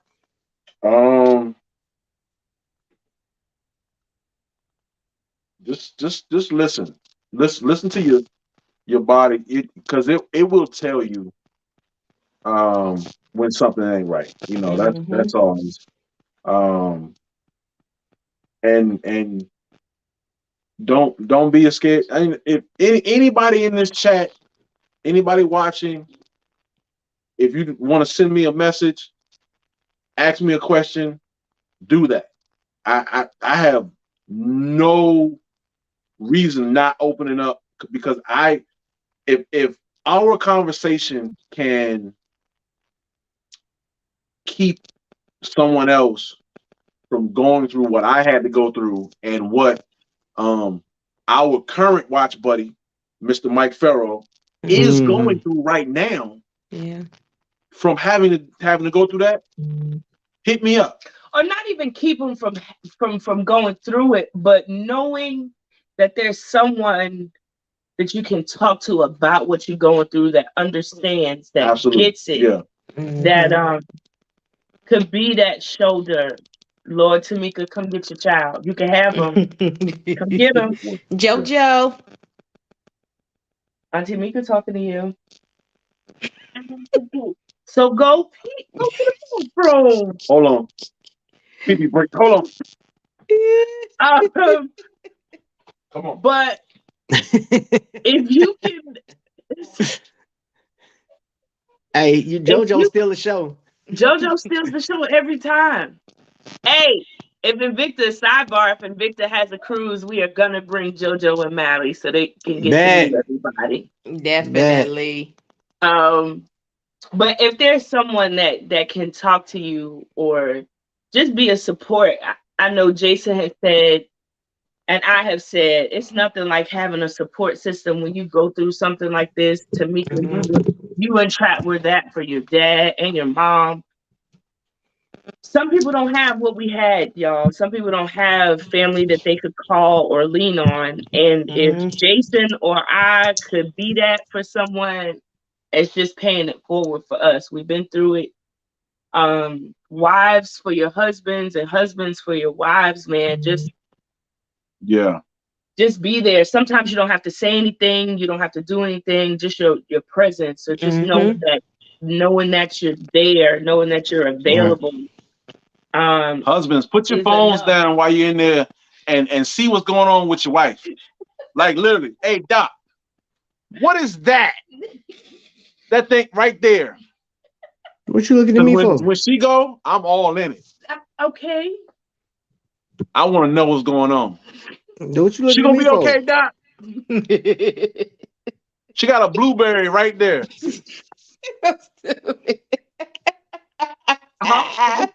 Too trapping me to know you too much to know. No, but I'm the same way. If there's something, wives for your husbands, especially because our men don't like to talk about what they really feeling. Jay. Hey Jay, you got a request, bro. Got a request? Yeah. Do that face. So I remember a time we all sat down and broke bread with each other. Uh-huh.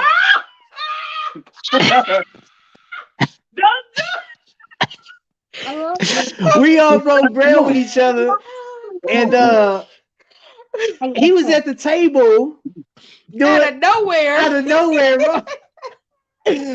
That face, bro, I was my God. gone, man. I'm talking. Hold on. Yes, I do. I got it on video. Oh my God. I recorded it. Y'all, for y'all that don't know, man, Jay, he's serious, but he the biggest clown in the world, man. Oh my Y'all God. ready? Go ahead, we ready. Y'all ready? Yes. Scoo-doo. Hey. Hey. Scoo-doo. Hey. Where they go? You see him? I can't. Can I get a boiled egg?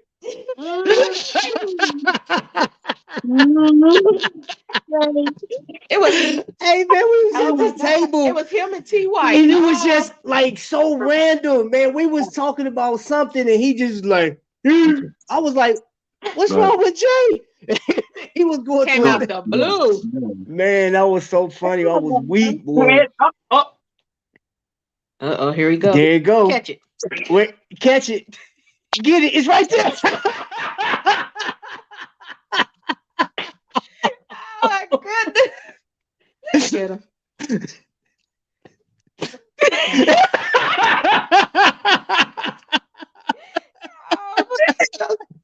Oh my gosh. Oh my gosh, man. You got me hot there. Oh man. I can't. Hey, look, man. You gotta. I mean, we have enough seriousness in life that we have to deal with. He a whole clown. So we have to have fun when we can. Because I guarantee you, like within 10, 20 minutes after we get off of this call, there's gonna be something serious that's gonna go on, and I mean, you have to have a even balance. All of us have to go to work tomorrow, and that's enough. That So trying to say you need your own anime. that we gotta know how to look at everything and laugh at it. Even the bad, we gotta learn how to laugh at. If you can't laugh at yourself, just go ahead and bury yourself now. Now bury yourself. Yeah, bury yourself. Well, because the way I look at it like this, when you're always in a certain state of mind of upsetness. Okay, new word, upsetness. Stress. It ages you quicker than you should. I mean, I've seen people who were in their 30s looking like they 50. Like, whoa, I mean, I don't know about y'all, but I think I look good for 44. There you go. Go ahead, Jay Boogie. Hey. I know you ain't talking, man. The cable man came and laid it down, talking about, all right. Laid them lines. No, it was the property manager. He didn't want to leave. Well, so okay, let's go back to that, right? So here's what's funny. Let's be clear. In that story. So yes, I went back. I went to see her about the apartment, right? I had already got approved somewhere else. But something was like, something? Yo, okay, God was like, hey, I think you need to go holler at Shorty and see what's going on over there, right? Even one of his coworkers was like, "Man, if you don't." Now this is after I got the apartment, and he was like, "Man," because we were riding in, and was like, "Man, hey, if you don't holler at her, I'ma holler at her." And again, I wasn't even like on that frame of mind because again, like she said before, we had kind of both just got out of something serious. So I'm be honest with y'all, like my whole mentality was to tear Montgomery I'm about to burn these streets up. I've been a good dude for a minute, and I had to go through this. Oh, Montgomery, Alabama is about to feel the wrath of Jay Boogie. It's about to go down. Not Mr. Garrett. Jay Boogie. Okay. So and what God say? God said, nah. You about to sit down. You sat down because what's crazy is it's funny, stuff was being thrown at me. Like he the cable man. Alley-oop. They always be throwing at the cable man. They gonna get some free cable. And not just the cable man, I was also the store manager at CVS. Yeah. In the hood. Vic said, go back down to that last one. What you say? Jason, can you bootleg me? I got you. Let's not get twisted. I got you. After we get off of this, I got you.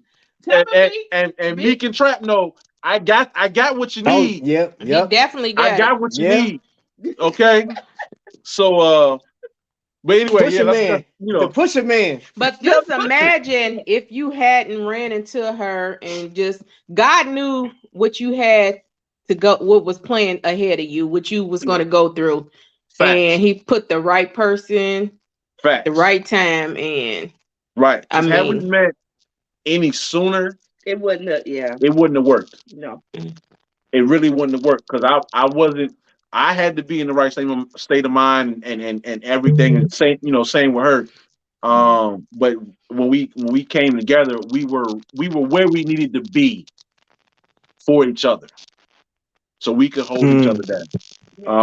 Because we've gone through a lot, and in a short period of time too, right? Y'all. So y'all have to, man. I think about this all the time.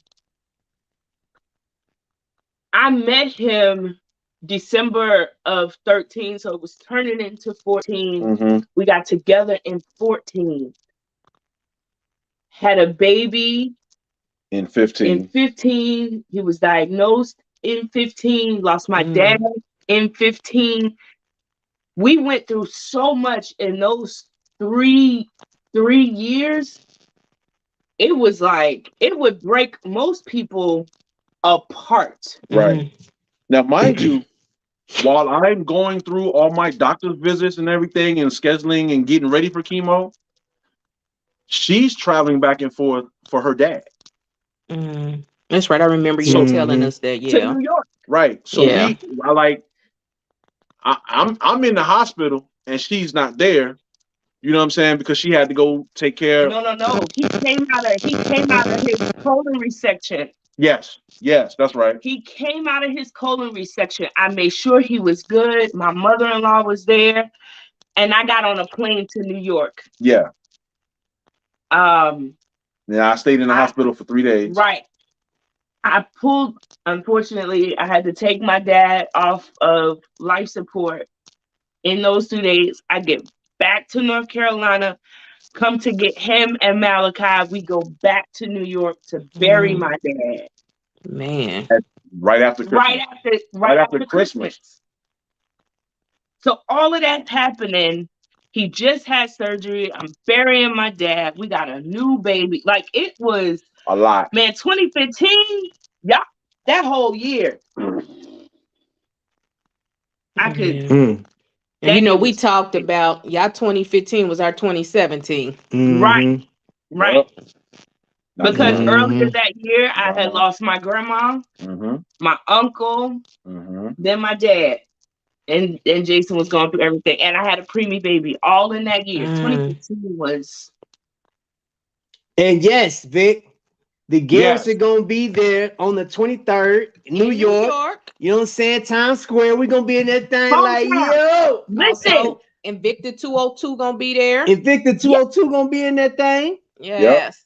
You know what I'm saying? Probably the day before the event, because I don't want to do nothing else on the event day, because I know you're gonna be busy, Trap. So the day before the event, if y'all want to join us, we'll all talk about it. But I'm taking Trap and Tamika to get the best pizza in New York City.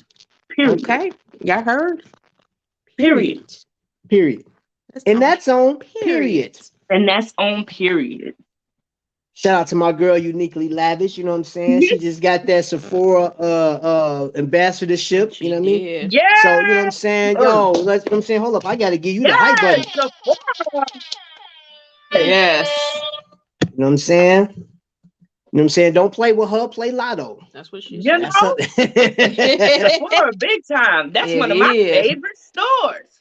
But you know, again, y'all. Can I say one more thing? Yeah, go ahead. I was in the car, so I was kind of listening to, or maybe you said it. Was I right here? Anyway, wherever I was. I always would say, like, Jason, when I met y'all on the cruise, I can't remember. He said, it ain't that bad. I was like, who is talking to? And then, like, afterwards, I was like, tell me anything. And I always say, I was like, y'all don't know, like, I told y'all this before, but a lot of people don't know, like, that last cruise we went on, my spiritual mom, I was her power of attorney. She's on life support. Some dummy put on Facebook she had passed away. And I had got to a signal, and that's the first thing that popped up on my Facebook page. I was like, she passed away. And I was like, oh my gosh, but I ran into y'all. And no, when I saw you, I had found out the dummy's daughter, the people who put it on Facebook, she was still on life support. So I was heated at that moment when I saw Jason. I was like, these dumb mother lovers. Right. Like I remember you saying this. She was like, my whole trip is like, I'm done. Yeah, because the day I talked to her, I left. She was good. She had COVID. I don't care what nobody said. That's when she had COVID. It was like really came out. Right. You're absolutely right. So I talked to her. She had came out of her coma. You know, I made sure she was good. And like the day we got to Miami, we woke up that morning. I got a call at 5:00 that she had took a turn for the worse. I was like, well, I'm going on my cruise. I can't get back right now. I'm going to take care, keep her on life support until I get back. Here, email me, call me, I'm going to handle it. But I ran into y'all, I was like, okay, after that, we all was on the Lido in our, that was Yellow Night. Okay, I was like, that was like my best time. I was like, okay, they made my day. It was y'all. Do y'all remember the heavyset guy named Jay Bowen? Yeah. I just talked to him. It was him. I was like, okay, y'all made my night. Because I was clowning. Because he was clowning. Then his big butt got up on that stage doing that 8-town stomp. Oh my I remember us all standing in the same area cracking up. Tamika was like, hey, this stage finna fall. So, yeah. Hey, listen. At least I was doing the correct dance to the correct song. Okay? Because it was only you and Venus was the only ones that did the right dance. The only one. Right. Because the Invicta girls that was on stage was voguing to DMX. You know what you want? You know what you want? Where my dogs at? I was like, where that ball at? Hit him. You remember? No, get Jay off the stage. Let me tell you what this nut did. That ball came and swapped and threw it at the Invicta. Sure did. He tried to hit the girl with the ball on the stage because she bounced it, and I was like, "Oh yeah, I'm knock." Don't play with me, boy. You know, I will say, God, we ran into each other for a reason. Yep. And it's been a great experience. Just like we can talk, we don't even got to talk about watches. That's what I'm saying. That's what I'm saying. It's all kinds of things we can talk about. Yeah, it's a we got genuine, like under the mattress. Under the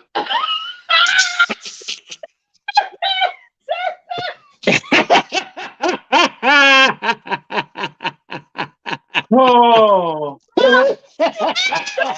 We say 1, 2, 3, flip. No, this is not the time. Wiley Hudson, we will not do this. Savage and 3D on this good family channel. We not. Yeah, we gonna keep this there. We'll talk about that on the Wiley Hustle. So yeah, and plus it ain't 9 o'clock yet. So like, look, we're gonna keep this nice and wholesome. Oh, Vic got it. Vic, you ain't lying. The Dutch oven, Jason be doing that to me all the time, y'all. Yeah. It's the worst. Hey, look, I want to fight him. So look, like I told her, and I don't be doing it on purpose. I really don't. But and I don't care where I am. After going through what I've gone through with my body, I'm not holding my gas for nobody. Okay? I'm not gonna sit here and let my stomach hurt because of your nose. I crack the window. No, if it stink, it stink. We'll be gone in a minute. Hey, this too shall pass. Oh my gosh, he is hilarious. Oh my gosh. How did my thing just switch over? Okay, so y'all, let me see what it say. Trap it's not 9 o'clock. Yeah, I know. We ain't even gonna get into it. Even if it is 9 o'clock, we about to go. So, but the one ray of sunshine, yes, it's a blessing when God can bless you with like genuine friends. Mm-hmm. Like, yes, if we don't like something, they can tell us. They and vice versa. So, they have definitely been a blessing to our life, and we get at least 8 messages a day on houses and jobs. Mm-hmm. We trying to get the Wileys to Virginia. Mm-hmm. So like, we can put this. Put it in the atmosphere. I got some more to send y'all because I just seen some new stuff they building out here. It's like 15 minutes from us. So yeah. We may pop up there in May for our anniversary because we haven't made a decision on what we're gonna do. So come on. So I'm gonna look up the flights and see how much the flights are. The room is ready. Right. You already know. Yeah, I already know. Garrett. That's Hotel Garrett. That's where y'all staying. Come on. So yeah, we probably just y'all, and if y'all don't know, they got golf carts for their house, y'all. You gotta listen to get to the West Wing. To get to the West Wing, you have to go and get into the Wakanda carts and go out there. You know what I'm saying? Wakanda forever, my brother and sister. I'm telling you, their house is so big, man, dude. Maury said the lie detector says that is a lie. Hey, wait a minute. Maury is discontinued. He's retiring, so no, it's not. So I'm telling you right now, I saw it took them like I think a day past what Noah took to build the ark, to build a house. This is how huge their house is, monumental. But this thing is bigger than the Trump Tower. You feel me? I'm telling y'all, man. Like they got one of the biggest houses. You can see this thing from the Serengeti. No, yes. Sir. Yes, no. And it take her like at least I ain't lying about 5 minminutes to walk upstairs to her bedroom. Listen, that is no lie. Hey, because you're gonna have people thinking we got money. We broke. We broke. No, we ain't got no money. Okay. That's a whole lie. We just did what we had to do because we got a tribe. We got like 4 kids. Okay. All right. I ain't gonna tell nobody else. Okay. Y'all story. But y'all just know. Story. Y'all okay, just know. Smokey. Yeah. I promise. You caught that. I caught that. Hey, Jerry Jones, why you always pulling this shield out, man? Look, I told you I'm allergic to police, man. Get rich. How you doing? How wifey doing? He said she a soldier. She's soldiering up. Come on, Vic. You too. Listen. What? I know Godfather's event is May 29th. Yes. If you come there, you guys are always welcome to come visit the Garretts. But we coming to Godfather's, especially if the Wileys are coming down. We got to get some of that food. Come on now. The way Godfather throw down. Hey. And I got to take a cake over there too. Yes. What was that? I thought about y'all. Let me see. Same here. We're in anywhere. We're in Suffolk. Oh, they asked to go back. What part they were? Somebody asked what part they in. We're in Suffolk, so we're right near. I mean, we're 20, 30 minutes from Virginia Beach, Norfolk, Hampton, Williamsburg. Listen, Virginia Beach was the best vacation spot we had. Virginia Beach is fun. We had a ball. We had a hotel off the right on the ocean view. Yeah, we had a balcony, everything. It was Yep, and I saw an actual shark too. Oh, and I said, "Yep, I ain't getting back in the water." No, that was a dolphin. No, that was a shark. No, he told the story before. I remember the story he told. It was a shark. Okay, all right. When all right.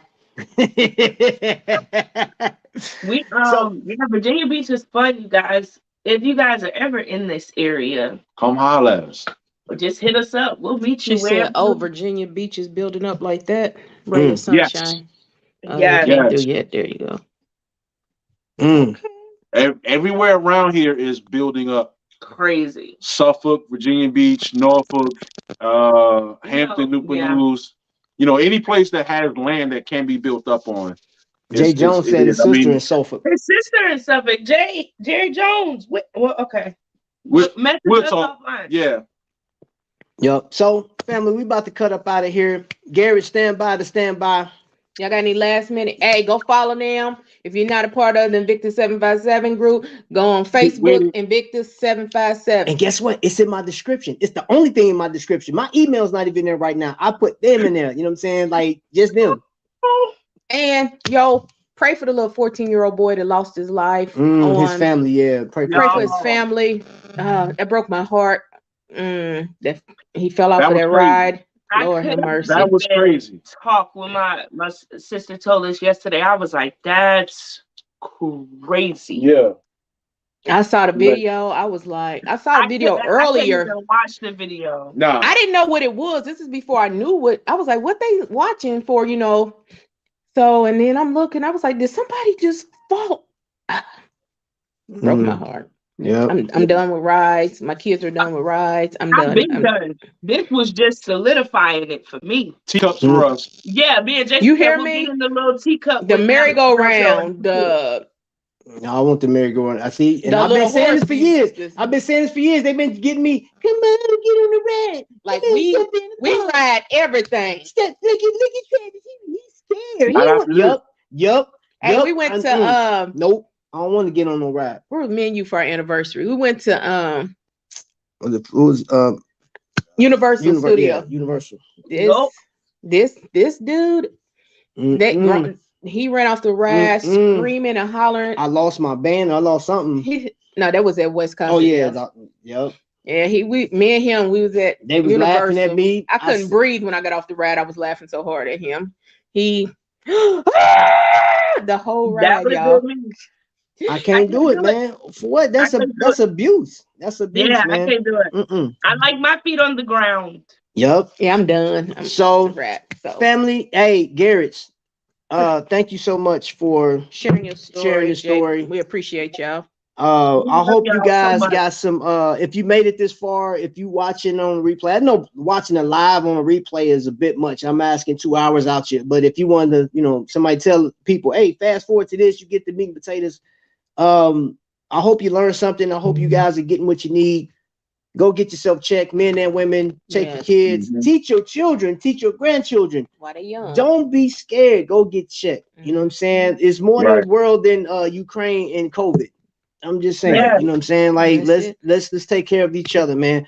Now, with that being said, last words? I'm going to give them the last word. We appreciate everybody watching this long.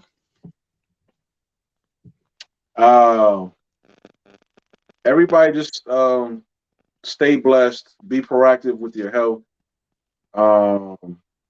be a blessing to somebody else, and let's try to make the world just one person at a time, try to make it better. Always pay it forward, and remember, there's always someone that's in a worse situation or mental state than you are. So always try to see the ray of sunshine in your situation. You know, I saw a thing once before where I said that the guy with no car felt bad or something until he met the man with no legs.